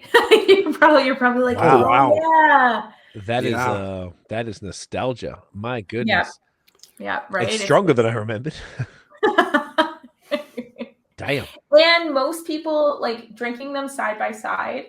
I do find Deliria to be a little bit more wine-like in character than Delirium Tremens. I find it to be, I know like Huyghe Brewery calls it full-bodied, and yes, it is full-bodied, but side by side, I find it to be less full-bodied than Delirium Tremens, and like the malt profile to be a little bit lighter. Yeah. Yeah. That sounds right to me. No, I mean, it's been more than a decade since I last had Delirium Tremens, but I remember that one drinking heavier than this. Yeah, and I think the idea was to brew something or have a sister version of Delirium Tremens that was maybe not more approachable per se, but a little bit lighter bodied than Delirium Tremens. Yeah. And I will say, like, size and scale of the brewery, like, kudos to them, because Delirium Tremens, like a lot of beer drinkers, holds a special place in their heart. We pour it at all the beer towns. I think there's a story there. We work with Mikkeller Premium Imports to bring it in. I think it's hilarious that it was only until this year that the LCBO even thought about accepting it for their shelves, because they were so off-put by the name for decades. But when the brewery reached out to bring me down, I thought they did a really, really fantastic job of inviting women from Mexico, Japan, like all across the globe, and a really great group of women. There were brewers there. There were people that worked in the US for really, really large import agencies. So it was a really diverse group of like just stellar people that really, really love beer, but came at it from very different angles with a very different understanding of what place Delirium Tremens and Huyghe Brewery played in the market. And so that was really neat to see. And then Brew Day, their system's huge. It's very automated, but I mean, I opened all the cans of hop extract. That took forever. We probably spent 15 minutes just stabbing bags of like sugar, like some version of maltodextrose or a different variant of it, and just dumping it. So I did think that it was really kind of neat and hilarious that they were like, you can touch our system. You can go into the hop fridge. Like, you guys are actually going to be the labor that brews this beer for the day. Yeah. That's cool. That's so cool. It was very, very cool. It was very cool. And So of course, for us, for Beertown, Deliria isn't a recipe that we came up with. We didn't approach the brewery about brewing Deliria. So it really kind of falls outside of what we would normally call a collaboration beer, since it's not a collaboration in every element of the sense. But we thought, you know what? Well, I went down, I brewed it. The brewery was great to work with, and it would just be a really fun beer to bring in as part of that series. And so we'll be doing that in March for International Women's Day. Oh my God, that's great. I'm so glad. I'm so glad you're doing that. And I'm so glad that you sent this to us to taste tonight. Cause that's a great story. And this is a real treat. Yeah. That's the best word. Yeah. I want to come back to something that you just said with with how you've got delirium tremens on tap at all of the restaurants and whatnot, because I was listening to the podcast that you did with Troy at Great Lakes between two fermenters, and there's something that was mentioned on there that kind of blew my mind. Because you brought up that Beertown is one of the largest importers of Belgian beer in Canada. I think is what you said. And that kind of blew my mind. That's wild. Yeah. So it's because it's a cross section, and maybe our stats are. This is based on the numbers that we have and what the Belgian brewers have provided us with. So I did get recognized and knighted earlier this year by the Confederation of Belgian Brewers, or the Knighthood of the Brewers Mash Paddle, as they so call it. And that's a group of family-owned breweries in Belgium. There's around 21 of them. I think membership ranges year to year. It's surpassed that some years, other years it's less than that. And typically they knight people who have made a contribution to Belgian beer culture in some impactful way. So that could be a beer writer, an educator. I think there's political motives that they have too. They knighted the Prime Minister of Belgium himself, of course. But that's sort of when I, a little bit earlier than that, had kind of learned that stat and thought, that can't be true. But then I started to do the math, looked at the beers we were bringing in, and it's because it's a cross section of the number of different Belgian beers that we carry combined with the amount of delirium tremens we sell, as well as a few other beers. Case in point, we have a Flanders Red Ale on tap full time at all beer towns, and we have had it for many, many years. It's not Rodenbach, it's Duchesse. We've had Rodenbach on tap too.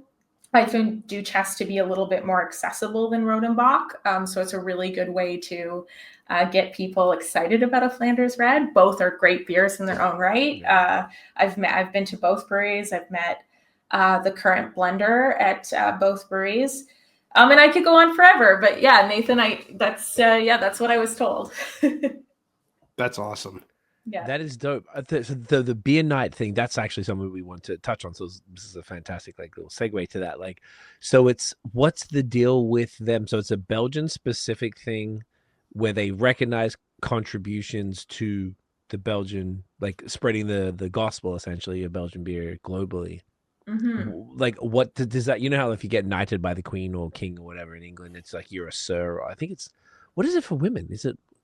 What's the equivalent of that? I've been asked this a few times, and I never really looked it up. I think at one point somebody told me dame, but that has certain connotations. So I said to my boss just the other day, "You can call me sir. I am fine with that." I embrace that. Yeah, I think you're right. A woman who is knighted is called a dame. Yeah. It's the female equivalent of that. Yeah. So is that a part of this? Is it some sort of is there an equivalent to anything else? Does it give you a title? Yeah, all? I mean, according to the Confederation of Belgian Brewers, I'm now a beer knight, so that's sort of my title. And they gather every year. They do a lot internally for kind of Belgian beer culture within Belgium itself. So there is this festival every year that happens in the heart of Brussels at the Grand Place. It's a really cool festival to go to. Not all the Belgian breweries are featured, but I've had Westy 12 there, which I thought was absolutely insane when I went. As well as like a bunch of really great lambics that I always wanted to try. And so typically they'll host a knighting ceremony once per year there. And I actually got knighted in Quebec because they did decide to kind of take it on the road this year. So I do think this year they knighted more people than they have in years past. But I thought that was great that they recognize more people. There's not a lot of women that have been knighted. And really, I think it's just a way for them to pay homage and respect to people who have done something for beer culture, but also to make you feel a little bit indebted to them. Right, of course. It was cool, though. For me, the coolest thing was like just really getting to meet some of these big like beer legends, like getting to meet people that are part of these legacy breweries in a category of beer that I think for a lot of craft beer drinkers got them excited about beer in the first place. And certainly my personal story is tied to having, my first Belgian quad and being like, oh my God, this doesn't taste like Bud Light. Beer can be like this. And so at a time in some people's evolution or in some people's journey of drinking beer, Belgian beer was a really, really great way of discovering what beer could be, because perhaps their own beer markets were underproducing at the time due to trends. Yeah. Yeah. I mean, it was certainly it was certainly a big part of both C and mine's like exploration of beer earlier on before before we had a sense of like what local beer was. Would you would you say that's accurate? 150,000%. Oh, sorry, from our side, like yeah. Because there wasn't that many. Like I said, I'm going through from 2011 right now and checking into the first 800 beers that I reviewed because I didn't have Untappd, and I'm like the local ones. I'm looking back and I'm not very praiseworthy of a lot of the stuff. This is 2011. There's like Trafalgar, fucking Nickelbrook at the time. The everything tasted metallic. There was Great Lakes. Waterloo Dark. Waterloo Dark. Yep, yeah. I actually quite Huge enjoyed that. For me too, yeah. But then most of them were European stuff, and my perception of them was sort of skewed. But I'm starting to sort of get in. I think I'm up to like 400 and something now. I'm like halfway there, so I'm like getting more into my friend worked at Beer Market, and I ended up working there in King and Portland, the one that's not there anymore. So I learned a ton just working there. Yeah. Exposed to all the different stuff and having to learn all the different beers and try them, after work or whatever. And it's. Yeah, the Belgian stuff was like, there was nothing more exciting because if you had like the typical English style stuff and like the color wheel, the Belgians were like the next step. And there was nothing more exciting that I can recall from up until kind of Haze came out than the Belgian beers. They were the most fun to explore because they were so different.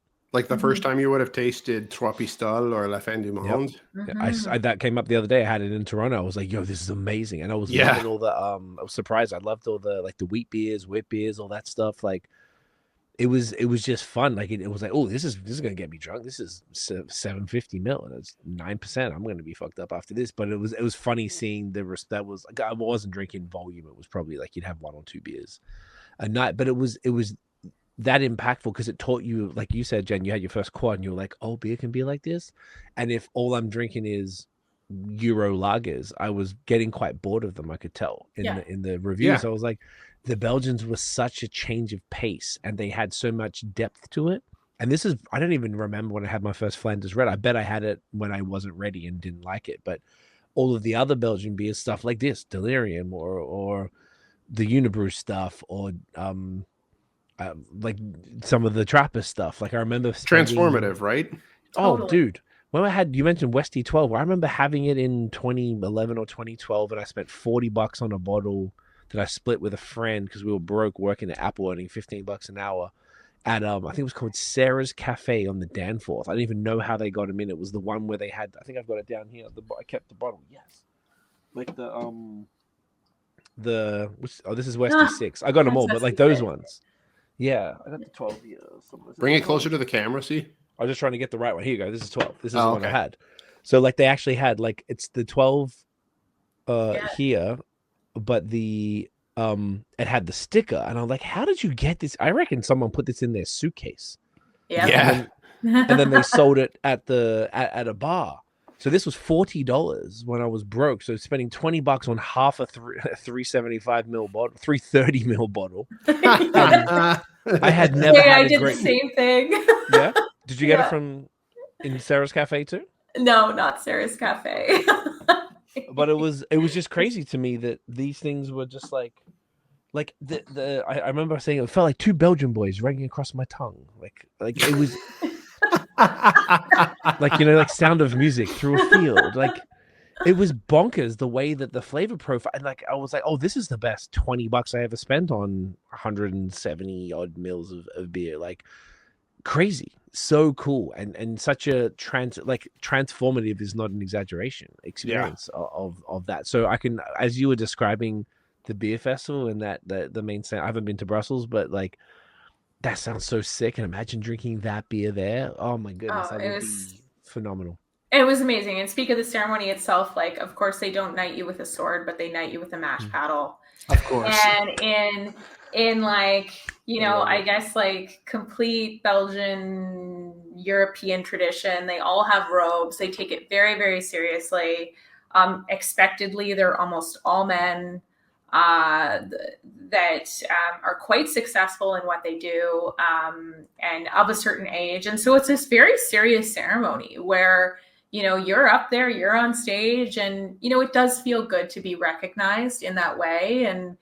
And certainly, yeah, like, I don't know, like the sheer diversity of flavors and those yeast driven flavors, especially, were something that were so unique at that time in my craft beer journey. Because also a lot of the breweries that I was trying locally were only using like 1 to 2 different yeast varietals, right? Like they had like a house yeast, or they weren't doing, I don't remember, you know, them doing as much at the time, or maybe I just didn't know how to seek it out. So, so it was really nice to kind of come full circle and be recognized by some of these great brewers. That's so cool. That was at Mondial that you were knighted, right? Yeah, it was. Sick. So I had been to Belgium in March. I think there was some talk of getting invited in September for the knighting ceremony there, which would have been really neat, but you know, time and money. And of course, there was actually this Belgian Beer Week that was sort of hosted earlier in the spring in Ontario. And so a bunch of the Belgian brewers came over, like a lot of the actual brewers themselves or CEOs or sort of members of the families of those 21 brewers, and they traveled through Canada and finished up at the beer festival in Montreal, which was also really neat to go to because I hadn't been had to a Mondial. chance. Oh, I hadn't been to Mondial in years. Hey. Oh yeah, and I hadn't been to Quebec in a hot second. Gotcha. That's sick then. Like you really did it up proper. Oh yeah. I love that. That's super cool. And speaking of that, in like right before the pandemic, 2019, homeboy, his name was Remy. He was the master brewer at Rodenbach, and we did like this, like you know, creator beer lunch where they paired 3 Rodenbach beers at this like fancy ass French restaurant. And I didn't fuck with Flanders Red at all. And Rodenbach is by far my favorite like Belgian beer now. Like I know I had him on the podcast. Like I actually sat down with him for a couple of hours and drank it. And to me, that was transformative as far as like hearing these people speak that you're like, oh, your brewery's 200 years old. I usually speak to breweries that are 2 years old. Like, you know, it was so like, it's so dope. So I can only imagine how cool that was to be sort of involved and talk to all of the, like there was one dude at one lunch where there was like, you know, you had all of these people there and then you had the ceremony and stuff. And I do like your take that it does make you more indebted, but I mean, that's kind of smart marketing from their perspective. Oh, 100% it is. And I had so many questions answered about specific beers that I had wanted to know answers to for a really, really long time. Sometimes hard to find stuff on the net, which was great. but yeah, just overall awesome. And we will continue to serve Belgian beer at our restaurants, because I too really think that that country has just played such a pivotal part in the development of beer in the last couple hundred years, that why wouldn't you, right? And also educationally, it's really great to talk about them as sort of the renegades of Europe, and then pivot to Germany and talk about their German beer styles. And I had a chance this year to go to Oktoberfest in September. So we could talk about that. But yeah, oh my God, it was amazing. It really kind of, it really helped me double down and renew my belief that there's still room in the market for beer to grow here. I love that. Just to see a city full of people so driven with one primary directive and goal and love for this festival that they host every year. It was really cool. But I'm getting off topic, so no. Can we quickly touch on that? Is that okay? Totally. Yeah. This is something like Nate and I just did. Like, fest beers are probably our favorite thing ever. We did a pod where we had, I think, 9 or 10 different fest beers in whatever, September, October, and we started reading about it. And I didn't know. I've mad people have told us about it, and it's like top of my list as far as like beer experiences. Yeah. I hear there's different tents for different breweries. Is that correct? Yes. And like it's almost like I'm going to black out before I say it, because it's just the sheer scale, scale and magnitude of the event is, I thought, was fathomable, but it really is unfathomable until you see it. So you're completely correct. Each brewery has its own tent. Each tent hosts thousands and thousands and thousands of people. And there's one beer per tent, which is the fest beer, which is all the same kind of style, right? That typically, yes. Now they do have like their NA version of the beer, so you can get a 1 liter Stein. It'd be good to break it up. The non-alcoholic version, which I switched to. They do Radlers, and sometimes they will offer like one other beer, but typically everyone's just drinking the fest beer, and they bring it in tanks, right? They don't have kegs, because a 50-liter keg would yield 5 servings. Like, what are you doing? That's not going to work. So that's a good point. And which tent were you in? So for the majority of the day, I was at Paul Anner, which is yes. Yeah. But then Paul Anner owns Hackershore, so then I went on over to Hackershore to finish off the night. Okay. Yeah. And okay. And was it like, did the servers bring, have you seen those videos where they got like 8 steins and they got another 8 steins on top of that? Do they do that shit? Yes. Yeah, they do. And in fact, the servers don't make an hourly wage for these events. So they make a tip off of each stein that they sell. So they are highly incentivized to carry as many steins as possible, as safely as possible. Because the more steins they get to the table and the more steins they sell, the more money in their pockets at the end of the night. But they're also jovial and excited.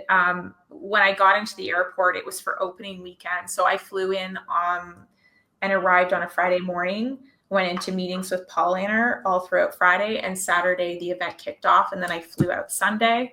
Not really great from a fuel standpoint. Holy shit. Carbon footprint standpoint. That's a quick trip.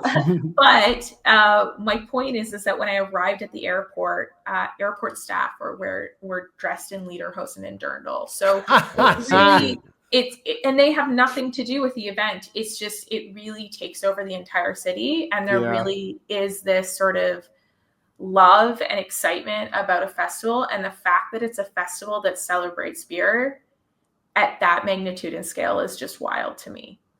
There's nobody that's like, oh, I don't like beer. No, they're all going to the festival and they're all drinking beer, and it's all fest beer. It's like, oh no, it's not, I don't like lagers. No, they're drinking fest beer. They're drinking a lager.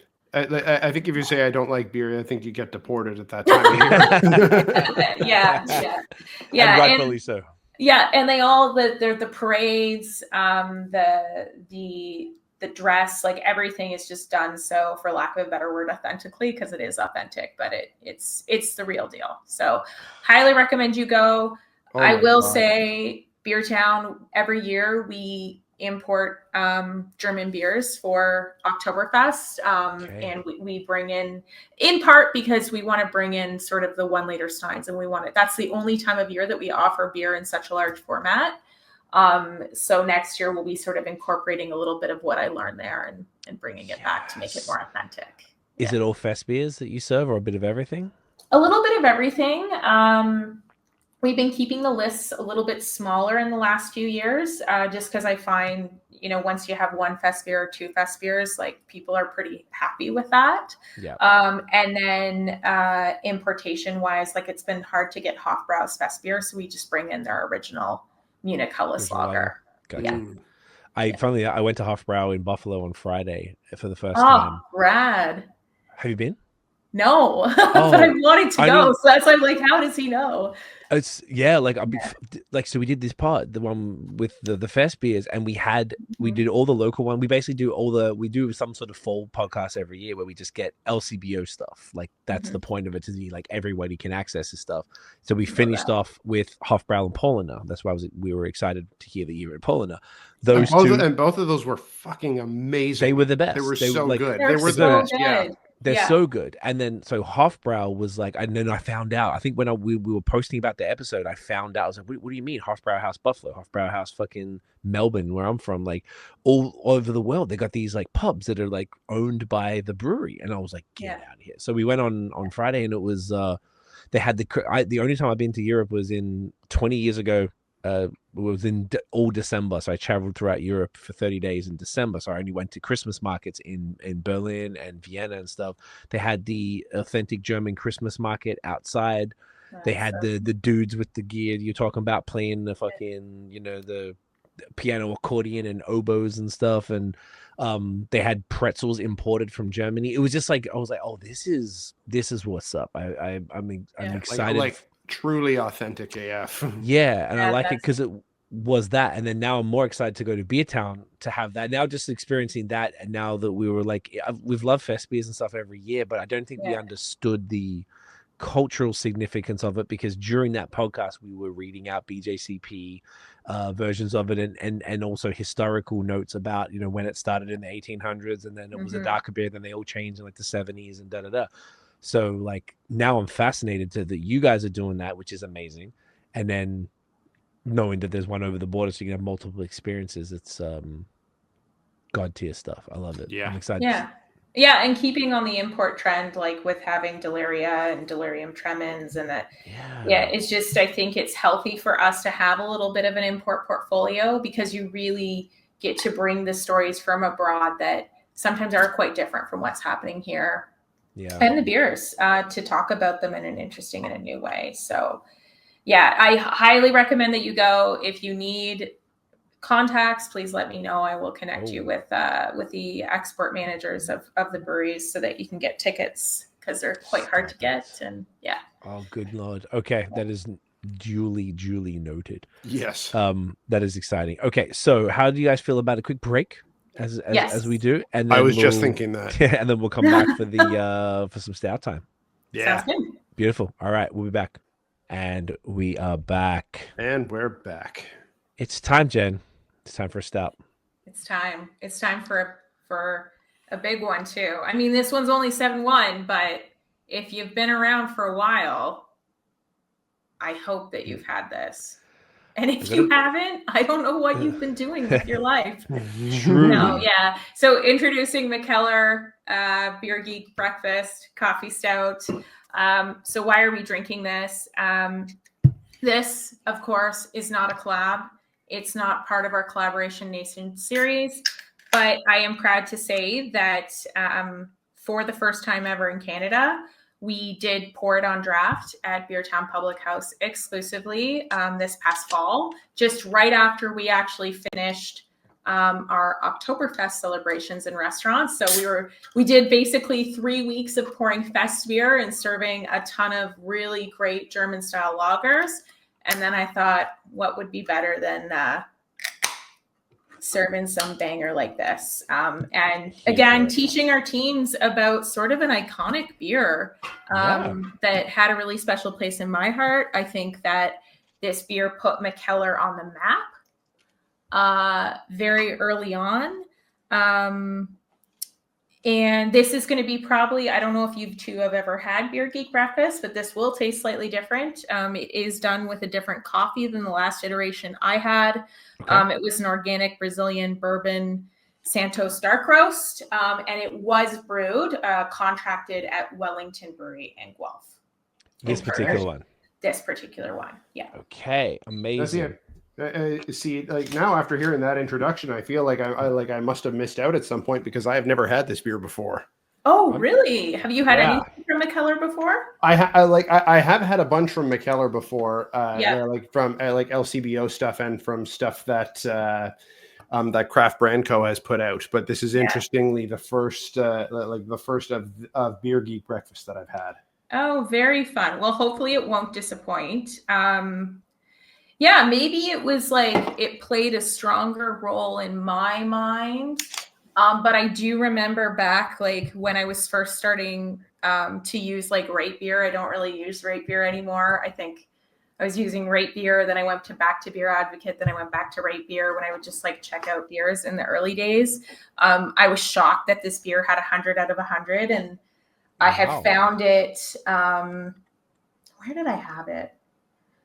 Somewhere in the States. And Mikkeller at the time, was known as this sort of, I guess it's a politically incorrect term these days, like a gypsy brewer. And I think this is one of the first beers they conceived of. Okay. Don't quote me on that. Interesting. But that was back in like 2000 and I want to say 6. Okay. Have you had it before, C? According to my good friend Untappd, I have not. But I am still. Oh, that's so fun. Yeah, I'm like I have same as Nate. I've had a bunch. Like basically what we could get LCBO and SAQ in Quebec often had. Oh, nice mug! Look at that.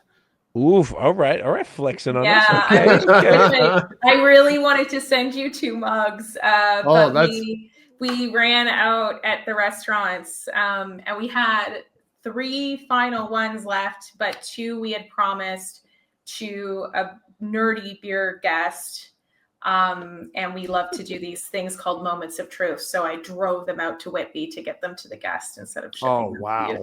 So, that's I you love know what? That. Yeah, I respect surprise that. And delight is what when I worked at Apple, that's what they call it. I love that. Yeah, surprise and delight. I like that. Just going over and above to do something sick to just make somebody's day, and it's I love that you do that. That's beautiful. So I'm gagging to try this. This is 7.1 coffee stout. Yeah, folks. Cheers. Cheers. Nose is awesome. Oh yeah. There we are. Oh, nice. This is like more hectic than I thought it was going to be with the coffee, unless it's in comparison because we've had mostly lighter beers tonight. Mm-hmm. The bitterness hits immediately. Am I misreading? No, okay. In a great way. In a great way. Both Nate and I. Are you a big coffee fan, Jen? I'm a huge coffee fan. Beautiful. So are we. Yeah, I probably get too nerdy about coffee, and I like trying different single origin roasts, and I like really light roast stuff. I like the grass. I like the strawberry. So yeah. Hell yeah. Okay. So you're like us. I'd almost take coffee over beer. You're in good company. Oh, yeah. That's great. Yeah. Yeah. It's a good coffee. And like, actually now I'm having it, and I had it on tap a little while ago when we tapped it, loved it, but it's so different than I remember it. Memory is so fallible, and it's so informed by other beers that you've had. And so much has happened in this, in Canada and in the States, and specifically in Ontario for the stout category and the pastry stout category and the imperial stout category in the last decade that I still love this beer, but very different from what I remembered. Okay. So is that because it is brewed locally as opposed to directly from Denmark? That's a really great question. I definitely think that it has a local. I think that if you were to compare it side by side with the original 1,000 bottle batch, and yes, the original batch was only 1,000 bottles, and I think it was voted best stout in the world by ratebeer.com that year from that 1,000 bottles. It is quite different, but it still tastes sort of reminiscent of Beer Geek Breakfast, of having that really bitter coffee-like snap right up front, which I Okay. really, really like. Yeah. So is this arguably an OG coffee stout then, like globally? I want to that fair? say I think it is. Like, Huh. yeah. God damn. Would this Yeah. have I predated? did not realize what we were getting into here. Yeah, I didn't know it was that serious. Did this predate Péché Mortel? Or is Well, okay. When did BIM start? Or not? When did it would have been JF? I don't think BIM Yeah, it came wasn't. up with No, the recipe. sorry. When did Péché Mortel, what's the word, launch? Get released? Release? Yeah. Yeah. Of course, beerism comes up top. I would have to think that Péché Mortel was influenced by this beer. Oh, I think you're right because it says. Yeah. Oh no! Wait! No. It says Péché Day was launched in 2011. Okay. So when was the first? Oh no, Péché Mortel has definitely been around longer than that. Born in 2001. Yeah, that sounds right. That sounds right.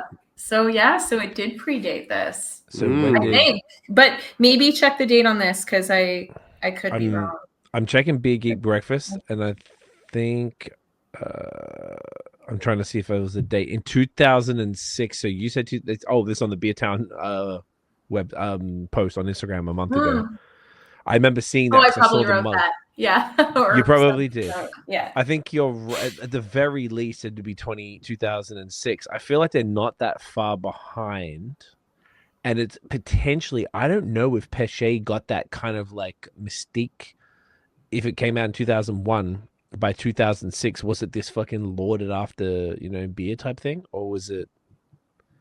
Yeah, or if a beer like this helped popularize it, would be a really great question. The thing though is I don't know how, because I know it was 1,000 bottle batch. I know that it was like rated one of the best stouts in the world quickly thereafter. And I know that by 2007, Mikkeller, which was not really well known pre this beer, was considered to be by some of those websites and by beer drinkers alike, one of the top. Like they were up there with like Russian River, and I don't know who else would have been big at the time. Sierra Nevada, maybe. Yeah, probably. I mean, Sierra Nevada was is huge. Yeah, I think the whole love for, we were talking about Westy 12 earlier, but I know in like the mid 2000s, and there was like a big, Westy 12 was being talked about a lot.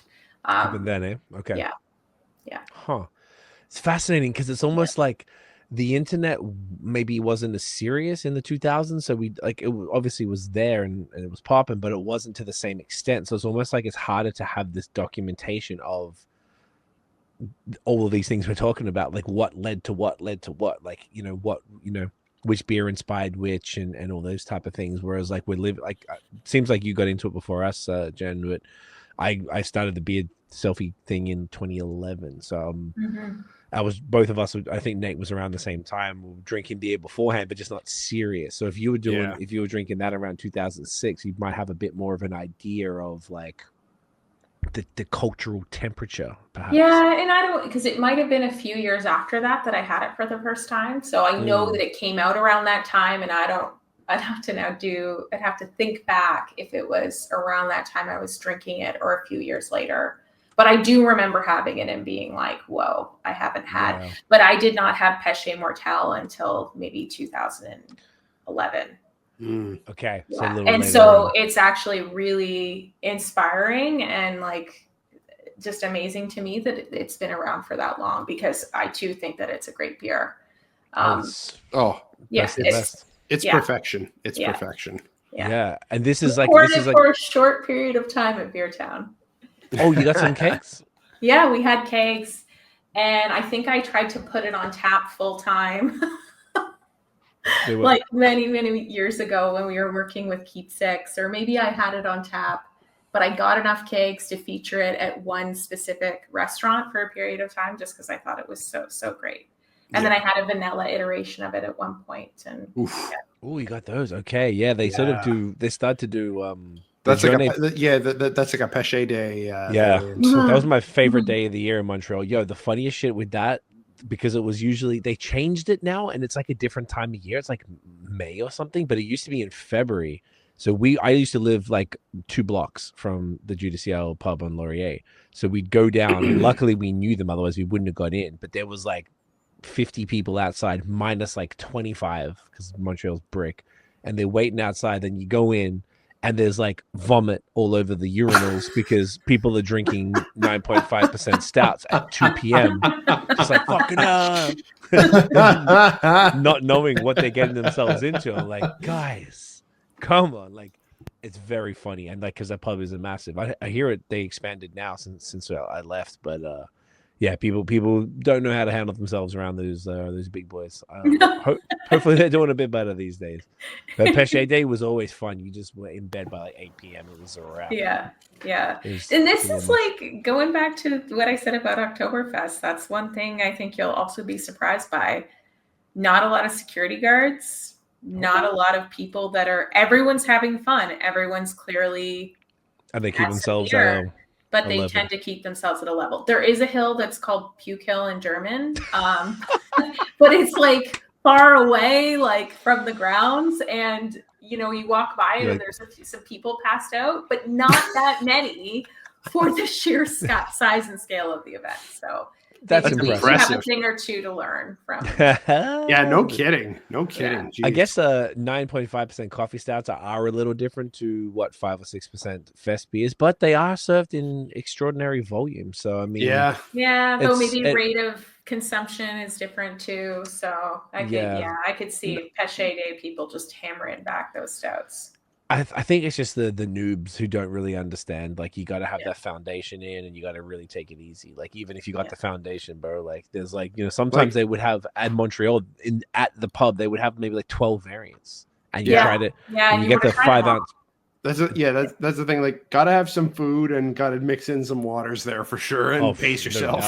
The only time, one of the years we went to, they had the St. Jerome pub. We went to the brunch. They did like a brunch where every course was paired with a different variant, and you had brilliant.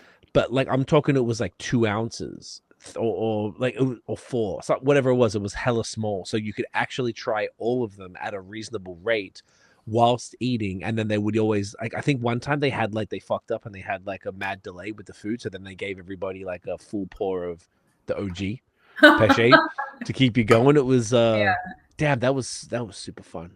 A little bit early for me, but yeah. That's I wish I had got. I have never been to a Péché Day, so I went to one small version a few years ago, but never that Montreal one. Not.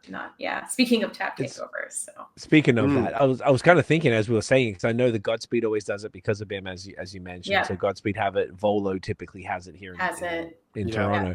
Tooth and Nail has done Péché Day stuff. They have. Yeah. I wonder if there's something that you could chat with them and see if there's something that you could do even at just one location for like a special thing that because JF he's a lovely guy.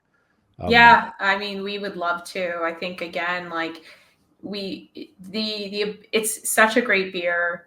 They've played such a vital role in the industry, and it's just a really great way to pay homage to kind of where we've been. I know that they don't currently they don't bring a lot of kegs into the province, so that's something that we've struggled with kind of in the past in terms of and I think, like, to your point, Volo does it and they do it so well, and they are also the importers of the product. So but have envisioned, have talked about it, may do it in the future if the beer's there. So gotcha. No, it makes sense. Just I know that was a complete tangent because we were just talking about a coffee stout, but back to this Mikkeller. Yeah, sorry about that. But I think probably they've had it before, right? So they and to your point too, like the internet was less big, less vibrant. I think maybe beer was less globalized in a way. Facts. And the beer scene was a little bit different in 2006, right? So the way that different breweries influenced each other and the regionalization of beer, I think, was quite different too, even on that short time scale. You're 100% right. I bet there was like 1,000 breweries in America in 2006. It's like 10K now. So it's like a whole different world. So this, like Mikkeller, I know we've had Third Moon on the pod a few times. We always have like 5-hour episodes. These dudes are wild. I love it. And They're Chris, awesome. as you know, actually, you know better than everybody. Chris was obsessed with Mikkeller, and that was his main thing. So I know how impactful they are as a brewery to beer nerds a little bit before our time. I think I feel like they maybe had, not that it kind of went down, I feel like I didn't really feel the impact as much, maybe because it was availability and I wasn't big on the trading, whatever. But I think this is the more I'm drinking it, this is so fantastic. I feel it's like great. This is the bitterness awesome. hits, yeah, isn't it? Like I feel like because it's an oatmeal coffee stout that I'm reading here, and I'm checking on Untappd as well. The oatmeal is giving it that beautiful silky body, it's as like well as very smooth.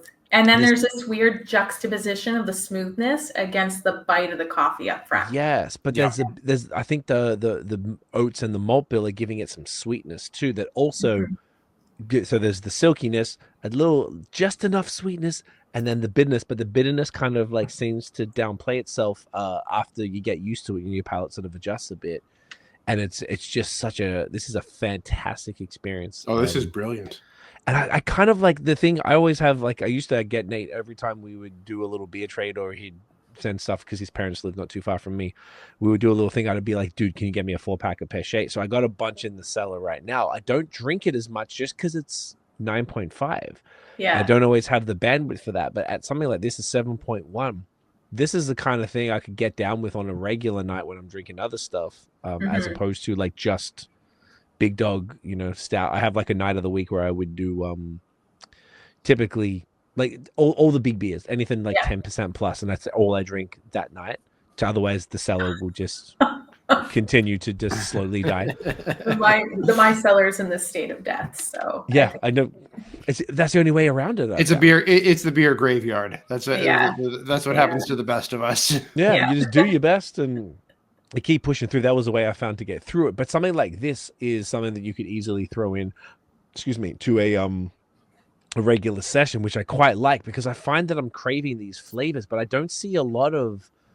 I was about to say lower ABV. This is not low ABV, but 7 is very reasonable. But you mean like sub imperial level? Thank you. You mean like under 8%? Yes, and 8% is probably a little high. The 7.1 is still doable. If you've had 3 or 4 other beers, you could throw this bad boy in at the end after some haze and crispies and some other stuff, and then it would diversify without it like fucking up your night.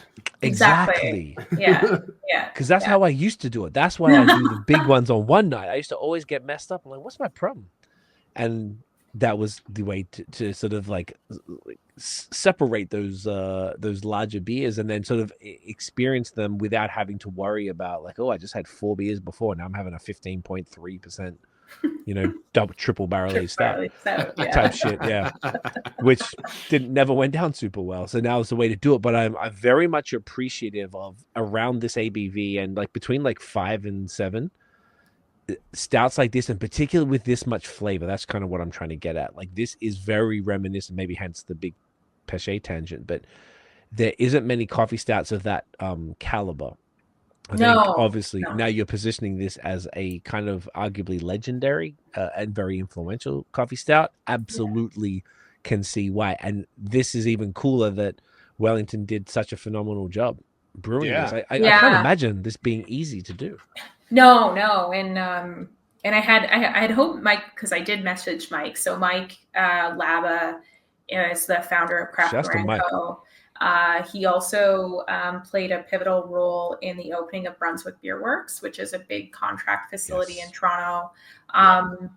He's less involved with their day-to-day operations, and actually him and his business partner are now Chris, working, and maybe they've told you, at using another brewery in the Niagara region as kind of their mainstay contract facility. But in the meantime, I know many times, because we've poured a few of the stuff that they're brewing or contracting. They've worked with Wellington, and I have to say that Wellington has done a bang up job every time, which is just really, really great to see. I like a lot of the beers that they do. They have been in Ontario for a very long time brewing beer, but beers of very specific styles. They kind of have their flagship of beers that they do. So it's really neat to see the brewers take a recipe like this one and churn it out on their system. Yeah. Yeah. And stouts is something that Wellington does really well, I gotta say. That's a fact. Mhm. That is Yeah, a fact. like their Russian Imperial Stout, Yes. like just the straight up is It's fucking impeccable. money. It So is good. money. And it Yeah. actually occurred to me, I have not had it in a hot second. Oh, That is worth revisiting because that is a dynamite, like just straight up Russian Imperial Stout, which is Mhm. like a difficult thing to come by these days. Just like that licorice, dry. like a no adjunct 9%, like Yes. Russian Imperial Stout is it's hard to find better in Ontario than Wellington's, I would say. Mhm. Yeah, their dark beers Well are so said. good. I had some of their recently, their County Brown and the Arkel Best Bitter, and like Oh yeah, Oh, money. yeah. fantastic. Yeah. And I feel like you just don't like you need to sort of revisit some of these beers sometimes to appreciate it, and Absolutely. and it's really cool to hear, Jen, from your side that Wellington are brewing, because obviously their beers they're very much a gateway brew, I would argue, Yeah. and they were very much an important part, and I would say probably for you too, Nate, along with a bunch of other ones, but Wellington Pivotal was for sure. very pivotal. Nickelbrook, Yeah. Trafalgar, Oh, yeah. Welly, Muskoka, Muskoka. Sawdust, Yeah. all those type of things back in the day to sort Yep. of really form what's popping locally, and to hear that they are able to reproduce this beer at a level that is accurate. And you obviously are the only one of the three of us who've had the OG Beer Geek Breakfast, so I mean this is a beautiful version of it from what you're saying. Yeah, I really think it is. And as I said, So- memory is fallible, but actually, I'm now going to take this final glass, not right now, but clean it and package it up with a can. I have one more can of the Beer Geek Breakfast and take it over to Chris at Third Moon. So he can have the final say. Oh, Yeah, I'd man. love to, because I am confident that man has had Beer Geek Breakfast a number of times, and he's probably had a number of different iterations brewed at different facilities since, they tend to, for a while they were brewing their beer everywhere. So I guess the real judge Oh, real man. judge. is out.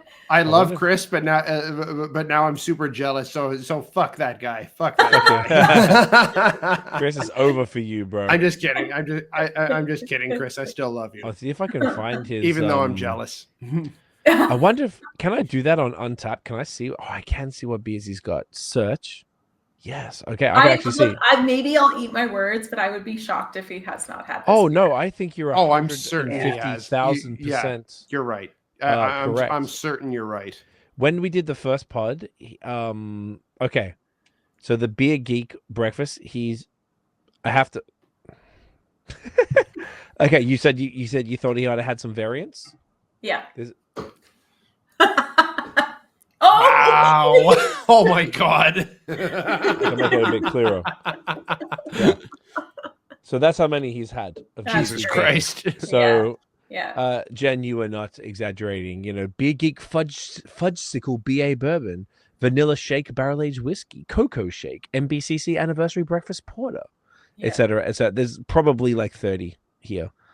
Well, that's okay. So that also makes me feel like, okay, I'm not too, because I think a beer has to reach a bit of a cult-like status to have different iterations like that. Oh, you're not So- boosting. It Yeah. seems like you're not boosting. I feel like we've been missing out, Nate. Like after hearing this, I'm like, fuck, I wish I knew that like it was this serious. I just we never had, I feel like you would have had to be really deep in the beer scene in like around the time 2006ish or whatever to be and trading and going to the States every month or something like that to go to these like stores that's what they sold, and you went to the Mikkeller section and that's what you went and got.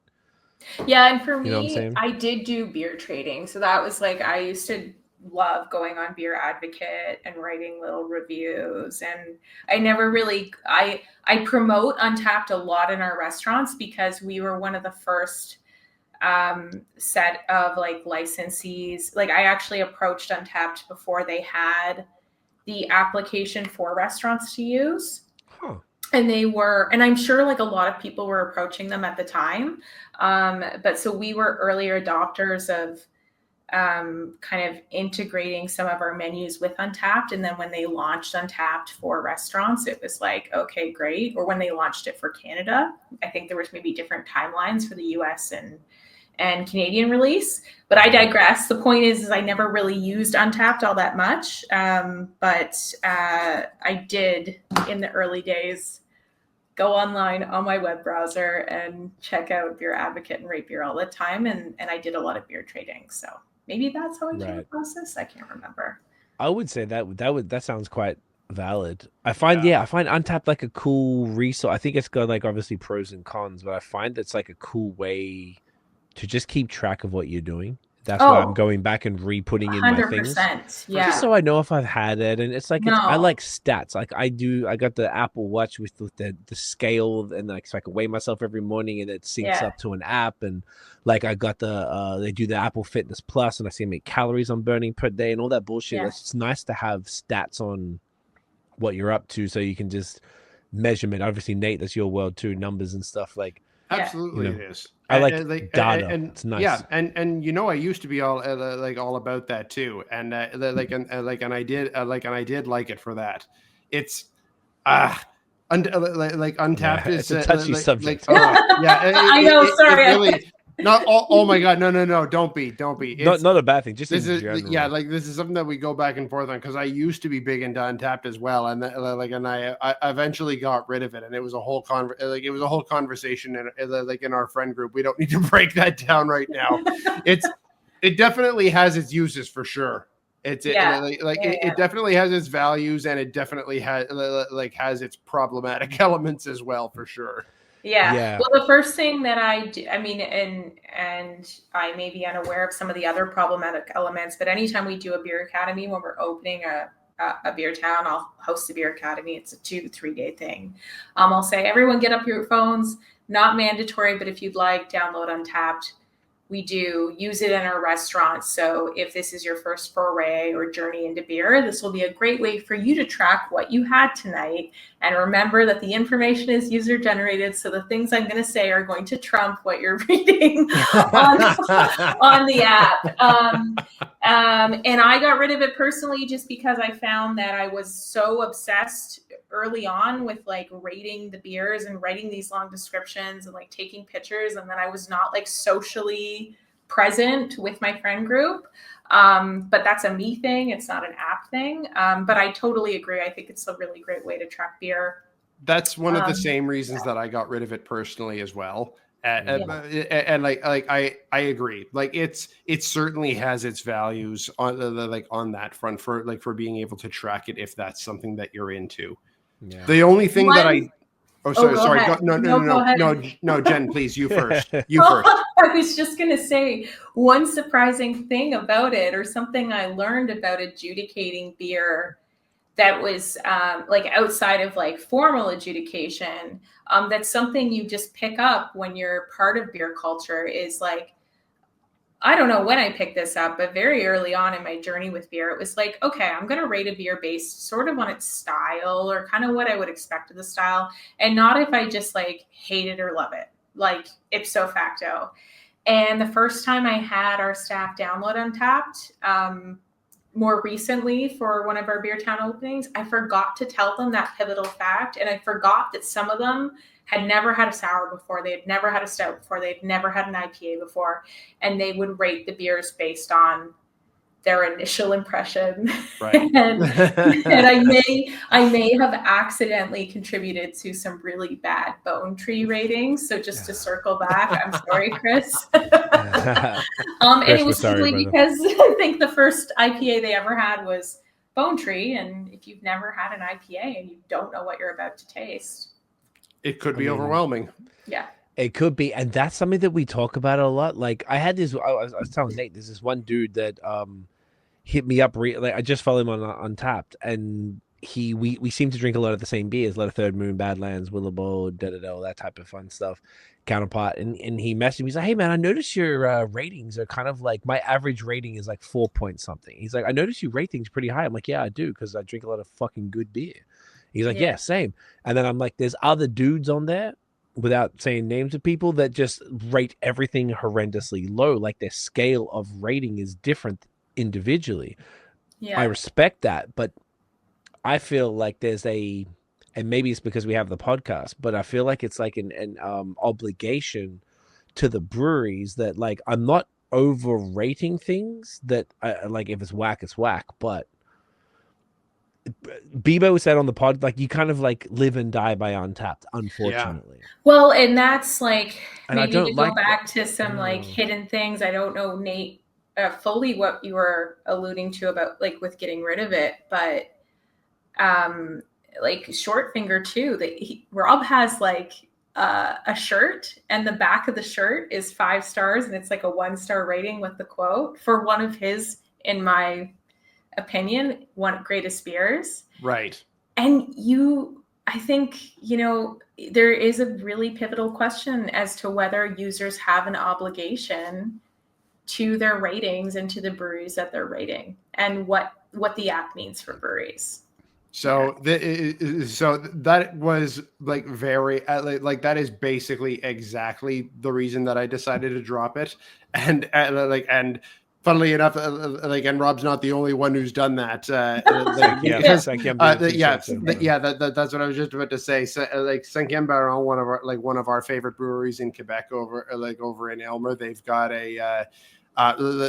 they've got a shirt that's like Pilsner, and it's like it looks like a sports shirt, and it says like 3.5 on the back. I think isn't it 3.5 out of 5? Like over. Well, yeah, like out of, and then the Cinquième Baron logo, so it looks like 3.5 out of 5.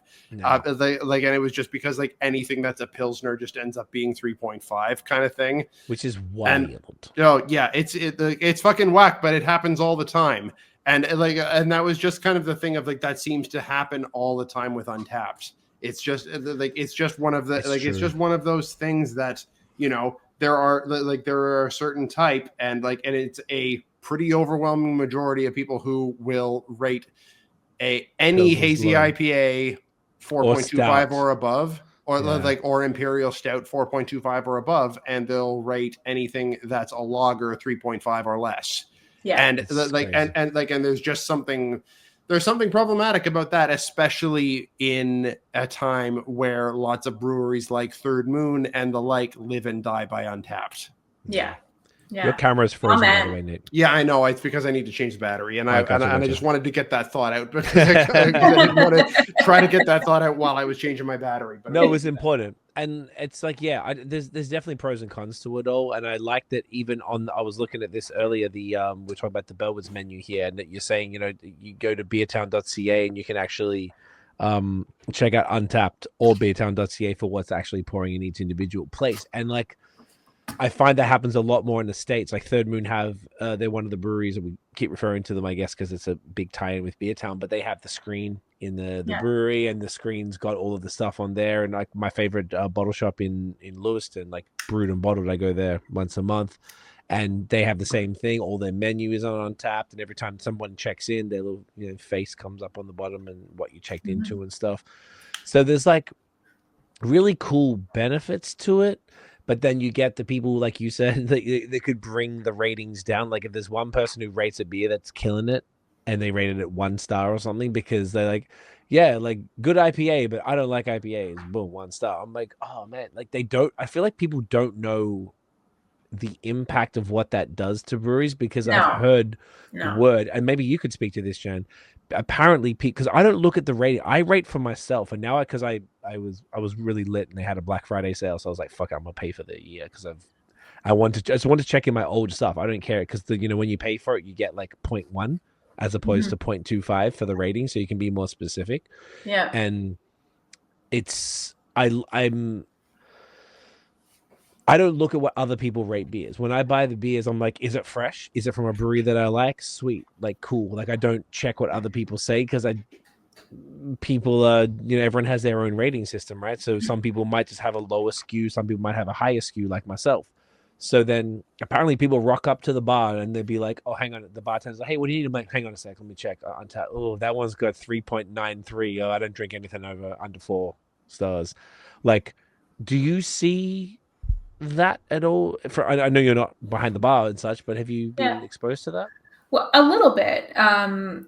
So what I will say is, like, I think you're completely right in that people like you, myself, everyone here, and perhaps a lot of the listeners won't use Untappd as a means to determine if they're going to have this beer versus that beer, because they already will know a little bit about the brewery. They'll do some of their research on the side.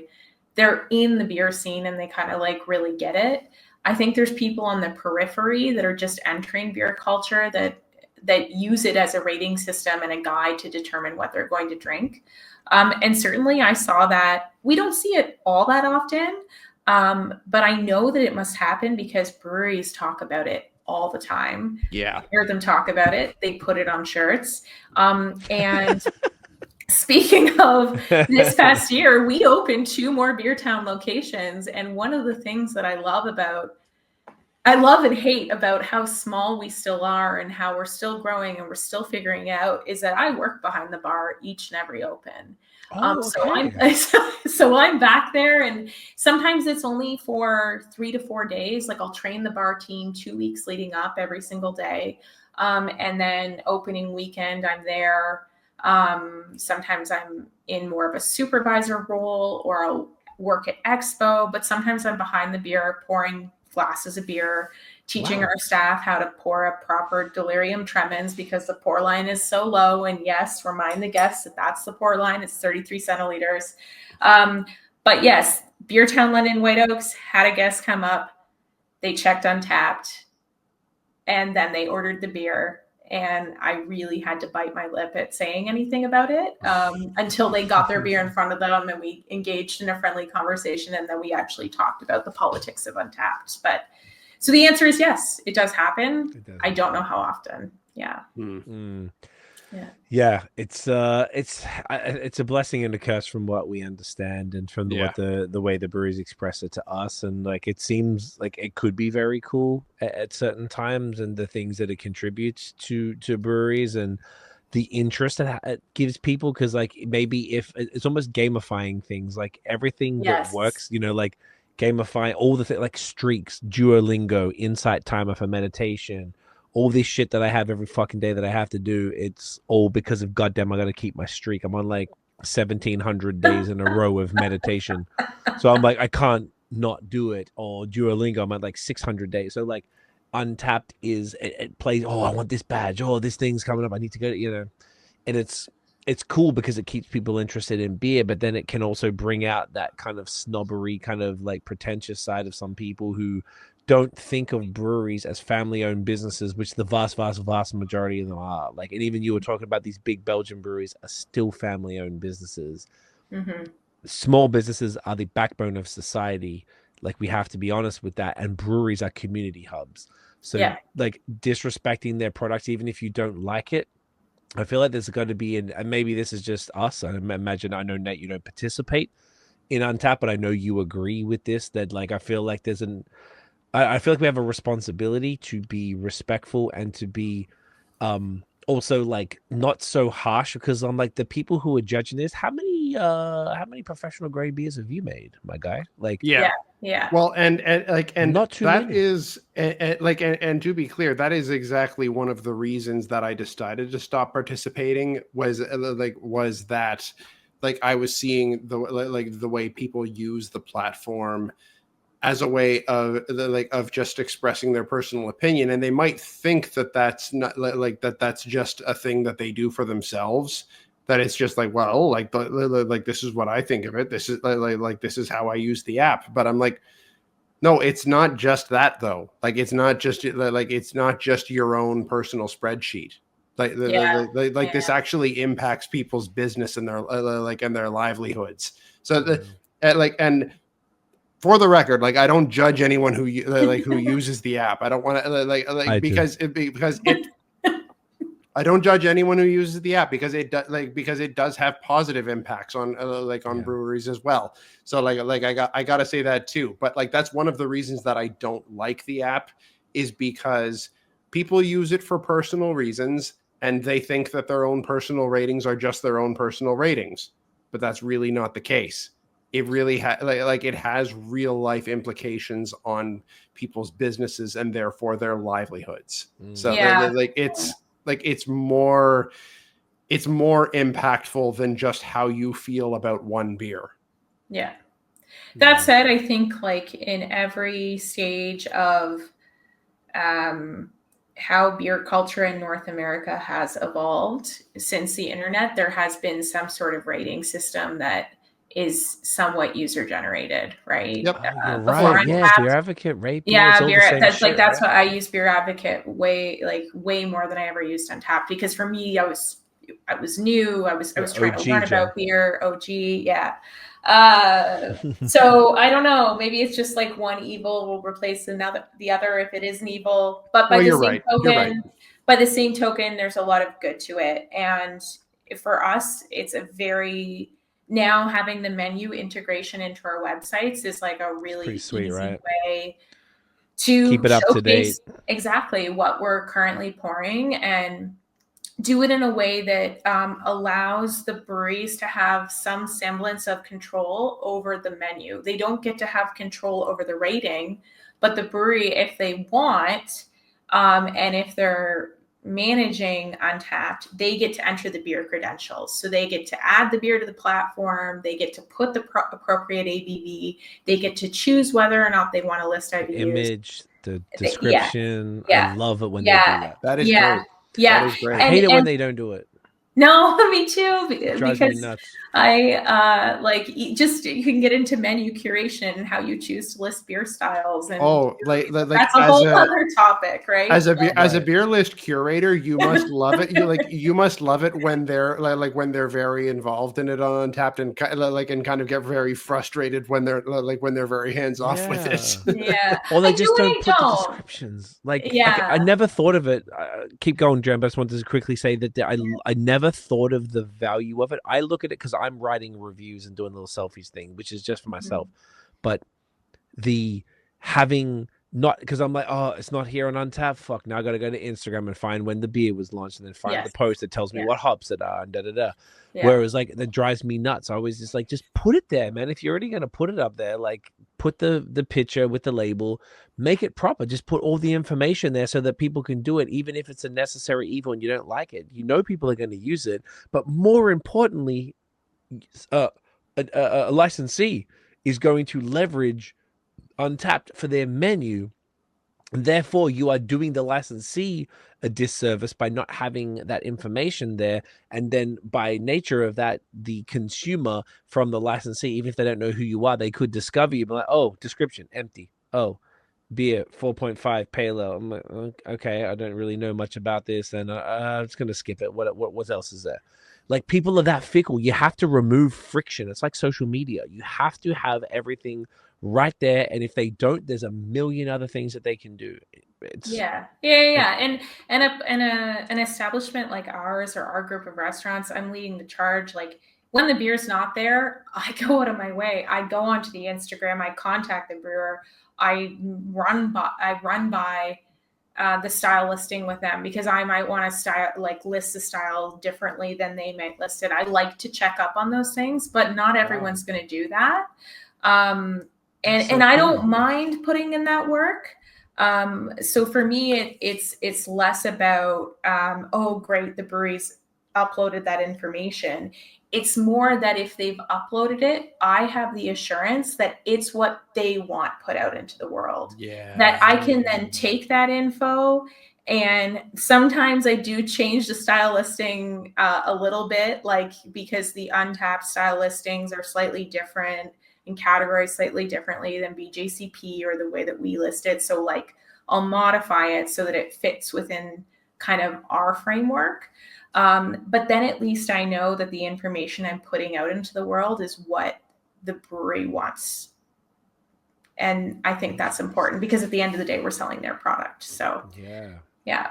Absolutely. That's so cool that you That's do that. brilliant. And Yeah. I'm like, this is like honestly a little bit blowing my mind because I hadn't thought of it from this perspective. And I find that like what you're doing and leveraging Untappd is much less common in Canada than it is in the States. Like we've been traveling a lot more in the States, particularly over the summer and about to in a couple months. And the volume, the beer bars there almost always use Untappd Mhm. for That's true. their menus, right? And I never thought about the value of it. So even if you're a brewery, and I'm saying this aggressive, I'm going to keep saying this in more pods now. This is I can't wait to tell Tiff about this because we're going to doing a pod on social media stuff next week, and I'm going to bust balls and be like, "Yo, guys, like breweries, if you're listening or watching, like if you however you feel about Untappd, put your shit there. Make it that it's your description so it's accurate. Make sure that the ABV matches what it really is. Don't let the community have to upload it. Do it the second it's released. The beer needs to be on Untappd before you post it on Instagram so that people who get it, they can check in the day that it's released at the brewery. If you're not doing that, you're doing a disservice to your customers. And now when you listen to Jen here, and if Beertown go and purchase your beer, and then you don't have the stuff like all the information there, you're making her life difficult. You're making No. Sorry, As I I'm said, I okay, don't mind. I shouldn't have picked you, Jen. That's not fair. You're making licensees' life more difficult because it'd be so much easier if you just had all the right information there. Because some of these Yeah. beers that like they're community check-ins. If you're like, oh, if I'm trying to check in a beer, it's not there. Well, I personally I've done it a couple of times ever. I'm not interested in adding a beer because then I have to know too much information. I'm like, if you're not putting it there, I don't care about the check-in that much, but Yeah. I would prefer the brewery to put it so then it's accurate. Put the fucking you have the file of the label. Put the It's goddamn label. My God, it's such a niche thing, but I don't think it is, Jen. I think it's beyond a niche at this point. It's yeah, and mandatory. it's big. It's big. In And here's an example of one thing that does drive me crazy is Talk to when me. Talk to there's me. a user generated Untappd like beer that is wrong. And then my team selects the beer because they're like, oh, that's the only beer on Untappd. And they go and they put it on. And then I go and I look at the drop down list and I'm like, oh shit. It's all That's wrong. not the correct ABV. That's ABV not is right. wrong. I feel so bad for the brewery. Or like, oh, that beer was brewed like in well, actually, I don't want to say Limberlost Woods because Sawdust Limberlost beer, whenever they did it a long time ago, it was correct. But like that brewery was brewed here and it had this really cool story, and why isn't it listed? And so then I don't have Untappd anymore, but I have to go through the business account or find my old account, the desktop, and add the beer to make sure it's right so that we can delete the beer and add in the correct one. Oh yeah. And at the end of the day, you shouldn't have to deal with that. No, not the at all. grievance is it's part of my job. I like to do it, and I do it because I care about the beer being represented in the best possible light. It makes it easier for us to sell, makes us more proud to sell it, ensures it's what the brewer or what the owner of the brewery intended. But like, yeah. I feel you. No, you're being much more gentle. I just think if you're a brewery, love it or hate it, it's a part of life. Just do it. Just do it. Just fucking do it. If you hate it and you think it's the worst shit in the world, just fucking do it, bro. Like, sorry, Nate, go. I agree wholeheartedly. And even as someone who doesn't use the app anymore, who is someone who did use the app and dropped it, I agree wholeheartedly.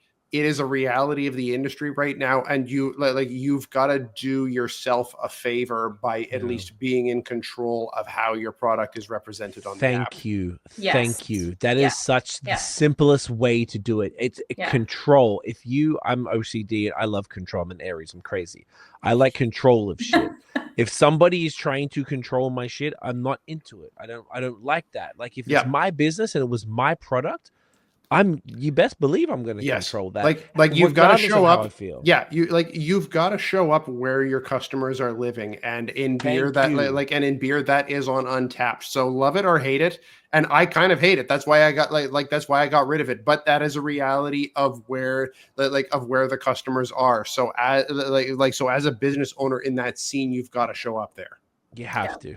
Yeah. Can't emphasize it enough. Yeah, we've told like friends of ours, like I don't want to like put them out publicly, but just like, dude, just put it up there, man. I know you don't like it, No, but you got to do it. You got to do it. just do it. And I never, honestly, this is why we're probably going on this little bit of a tangent here, Jen, because we never thought about the impact it has beyond just the consumer of your brewery. Like Yeah. the excuse me, Yeah.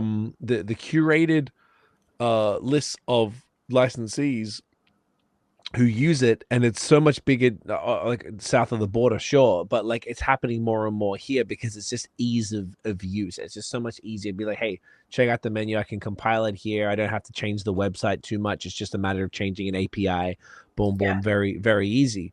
So it's easier for you, it makes your life easier. But if the beer isn't registered properly, it's like every time it's like I said, I'm going back through my older beers, and obviously I'm checking into beers that do not exist anymore, and even the ones that don't exist, there's I don't think I've skipped a single thing I think I'm up to 420. I think I've done 420 ones to check, but I don't think I've missed a single one. There's at least, and this is 2011 through, I don't even know if I've gone into 2012 yet. Yeah. So like back then they even had it all. And sometimes it's user generated, sometimes it's not. But I'm just like, now the importance that was back then, and Untappd had in its infancy.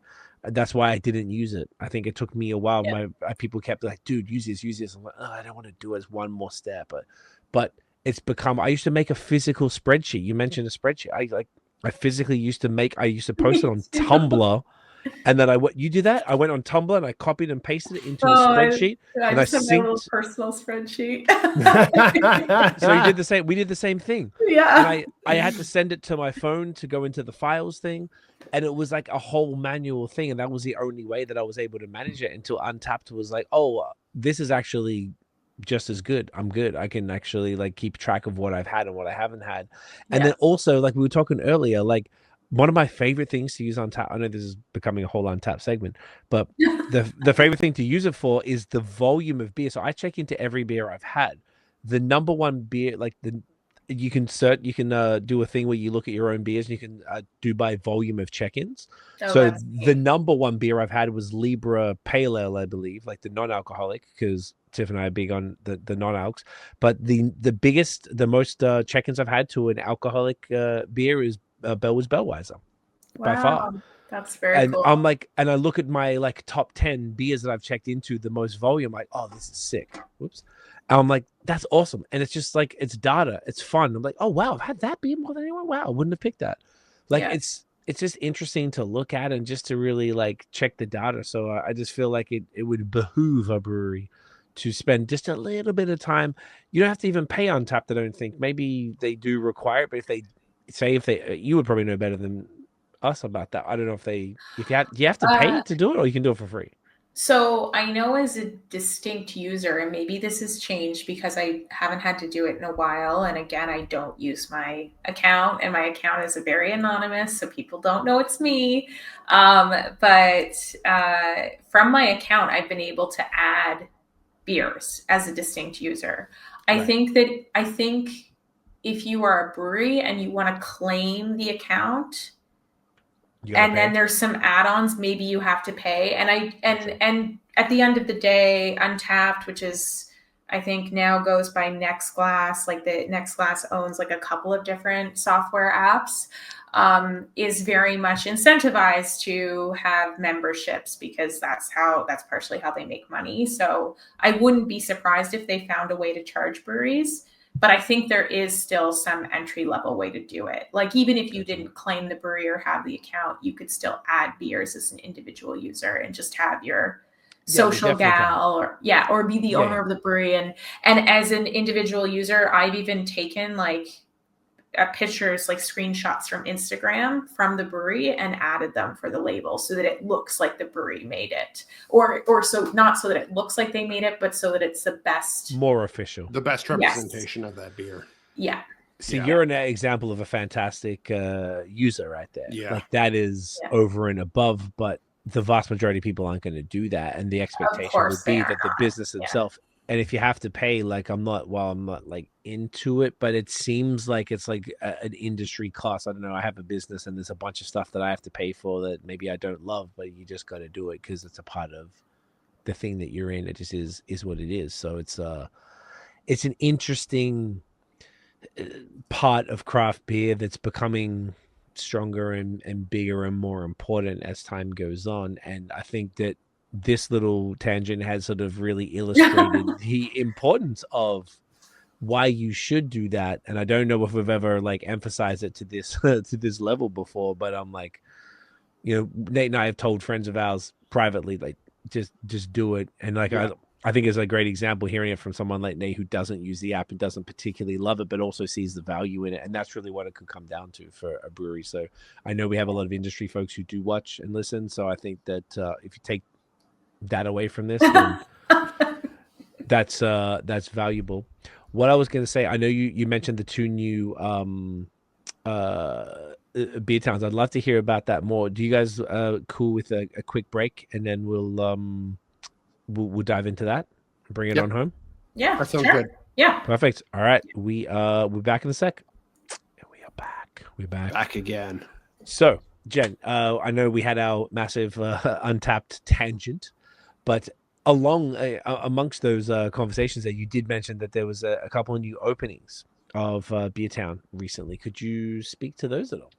Yeah, 100%. So this year's been a really busy yet remarkable one for us. And I think it's also another reason why we really wanted to do the tap takeover that we talked about at the beginning when we did, because I just felt like now more than ever, we're in this sort of state of looking for spaces, opening restaurants, not trying to get too big too quickly, making sure that what we do well, and constantly training. And so there's maybe a little bit less time for innovation and the things that really make the industry, for me, fun. Not that work needs to be fun 24/7, but let's be honest, the reason that we're all in beer is probably because at one point or another, it was really fun and it sparked a lot of internal joy.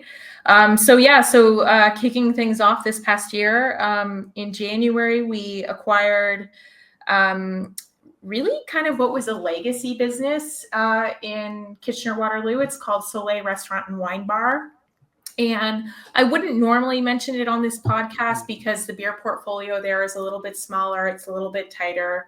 But it was really neat to take on a restaurant and keep its identity to what it was and pay homage to the former kind of owner of the restaurant and sort of build upon that, renovate that, go through that process.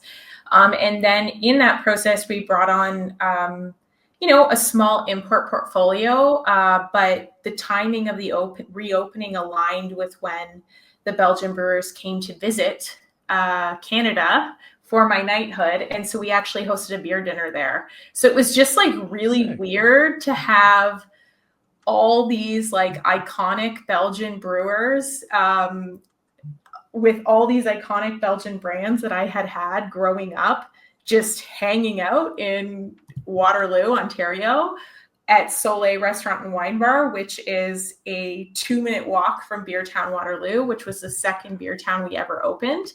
So we actually took them all there first and then brought them over for the beer dinner. Had about 80 or so guests attend. There were a couple of beer geeks there and then just people who wanted to come out to the dinner, but some people who got to have some really rewarding conversations with the makers of Chimay, as an example, which I thought was really, really cool. So amazing. Yeah, so that's what started my year. And then I went off, I brewed Deliria, and then fast forward to oh my gosh, like I'm losing track of time. Fast forward to the summer, we opened Beertown Whitby, which was a phenomenal experience. The Whitby community embraced us with open arms, and it was really neat for me to just spend some concentrated time in that area of Ontario and see what town's been up to, see what they've been up to. Yeah. They have this like little beer garden by the water, which is like really, really rad. Jeffrey. And Goat. yeah. And I was also just like so surprised, but why should I be surprised at how much people are thirsty for good beer there? Durham has such an enthusiastic scene. Isn't it great? Like they're all excited. They're like just like into beer, and not that the rest of the scene isn't like that. But, you know, it ebbs and flows. And I really felt like when we came into Whitby and we were opening the restaurant, that we were a part of this time and place that was just ripe with excitement. So that was really Absolutely. rad. Yeah. Yeah. And it's been doing wicked. Our team there is awesome. I think in the first month of opening, we just were like, we don't know how we can keep up with this volume, because we didn't design the restaurants and the bar to pour beer that quickly. So that was really cool. And then in November, this past October, we opened Beertown, London White Oaks. And of course I got to go to Oktoberfest just before that. So that was rad. That's our second London location. If you're ever down in the London area, we also have a location up in the north end. It's in the south end. The south end location is attached to a mall, which is something really new for us. But I think it actually makes sense with what we're trying to do. And it has 42 taps, whereas the London location is sort of OG. So it has a little bit less craft beer than the new location. But both really cool. And it was really cool to host a Bellwoods tap takeover at 2 restaurants within the same city, which is also my hometown. So that is, but like I came full circle. Yeah, absolutely. Yeah. Good for y'all, man. Like that's a beautiful thing. Like, you know, in once again, keep bringing it back, in this economy, to be opening 2 new spaces. Arguably, this has got to be some of the most encouraging craft beer news that we've heard in a while, Nate. Eh? I would say so. Yeah. I think it's truly wonderful, because once again, we sort of hopped on this on the last episode and we sort of brought up a bunch here, but just the fact that Beertown is such a gateway place, and now that I've experienced it, I get it. I get how it's like familiar what for people who maybe aren't beer people, but I feel like I just fit right in. Like, yeah, if the server tries to explain to me, I'm like, yeah, I'm good. Yeah, let's get this. It's all good. Like, you don't have to waste your breath. It's okay. Like, but I like that they understand it. I feel like they always had an understanding of the products, and the food was super high quality. I feel like we kept the food is great. The food is great. Yeah, like the raw tuna. What the fuck is it called? The tiny tuna tacos. Them every single time we get them, they're the best. Yes. And I've been there. Added Korean barbecue duck wings. If you're not allergic to peanuts, they also are dynamite. Nice. Okay. I think we'll get that next time. And I've been and I've gone out when I visited my folks. I've gone to brunch at the Beertown in Burlington. Yeah. Chicken and the chicken and waffles are tight.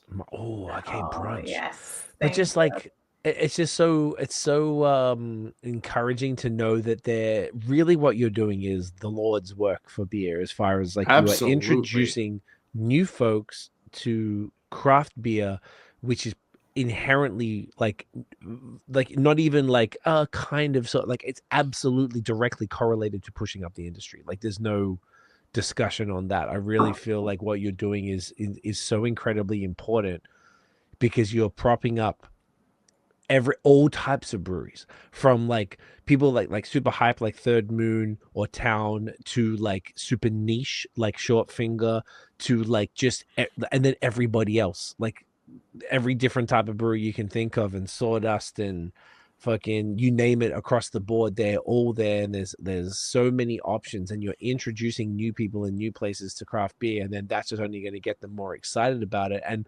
excuse me, if that's as far as they go, that's still a win. Yeah. They're drinking craft beer at Beertown locations. If they take it further and start to visit the breweries and start to get more excited, then come back to Beertown and be like, hey, I went to this place. Are you guys going to get them? And then maybe that'll plant the seed. And it's this cool, you know, thing that's going on it's just making craft beer so accessible. And I don't think there's anything like it. I haven't seen anything like Beertown anywhere else. I think it's so important. And I imagine the breweries feel the same way, and all the people in the industry understand that how key it is to where we're at right now, because exposing new people to beer is essentially the most important thing we could do. Yeah, I preach to the choir. I mean, I really feel that it is, and I think that the industry's come a long way, and maybe with the change in trends, there is more of an openness and willingness to like get your beer in front of anybody and everybody. And certainly we're trying to do that. And like we do a lot more than just beer. Sometimes my CEO will like liken us to the analogy of a Canadian Tire. Like you don't just go to Canadian Tire to buy tires or Canadian made tires. But certainly, you know, I'm in this role. I've been in this role since the get-go, and the beer in Beertown is a part of our image. It is like until the day that we die, a part of our image, and we're going to try and do it right. And so this is the way that we're doing it, by just trying to pour good beer. And it's really, I think, a privilege to be living in a time where it's easy to do that because there's so much choice.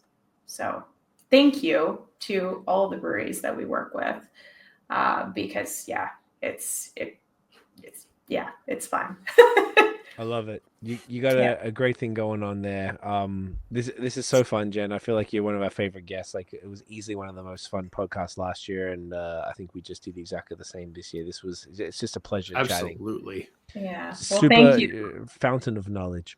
Thank you for coming along our beer journey and trying some of our newest collabs, and also trying Beer Geek Breakfast for the first time. Again, I may have overstated its importance, but for me, really cool to be able to experience a beer that was pivotal in my beer journey early on with two people who really know their beer. So honestly, a privilege. And yeah. Oh my goodness. I don't think you overstated anything. Like this was such a treat tonight. My goodness. Yeah, expertly curated as always, and just so thoughtful and such a fun conversation. I know we went on a whole bunch of tangents, but I guess that's the point, right? Like, that is the point. You know, that is 100% the point. You know, we always say we like to let the conversation go where it takes us, and that's just what we did. So it's awesome. So to bring it on home, is there anything that people can look forward to? I mean, this is going to come out in December 2024. Moving forward into 2025, is there anything that you'd like to sort of just let, you know, maybe even tease a little bit that people can be excited about? Exciting. I should have thought about this. Well, I will say, for those that got to watch the whole podcast or listen about the Deliria component, as I mentioned, we are launching Deliria in March for International Women's Day. So you'll get a chance to try kind of a slightly different version of Delirium Tremens. Maybe you haven't had Delirium Tremens in a really, really long time. That's okay. This is your invitation to try a mainstay or something that you once had and kick it back to 2010 or whatever it was for you. Let's go. Also, slight tease, we'll have French Fuse for a little bit longer. Check out Shortfinger if you are in Kitchener. I always like to make a plug just for Rob, because right now it is my local, and also he is like a two-man operation at this point, and underrated and underrecognized. Just an absolute gem. Yeah, just a great gem of a human.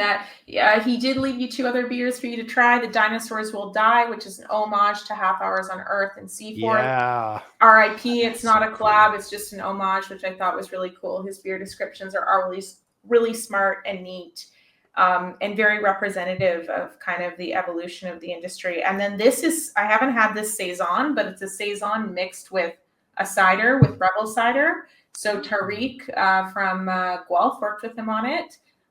So that's kind of neat. So shout out to them as well. And then looking ahead past March, we will probably be doing a collab with Superflux out in BC.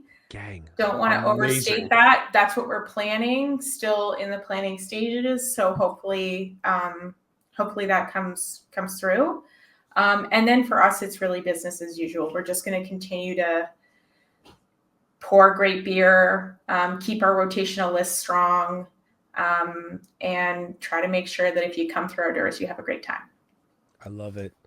Yeah. Jen, that's amazing. That's exciting. I love it. We love everything you guys are doing. I feel like it's an institution in Ontario, and I feel like it's clearly only growing and only getting better.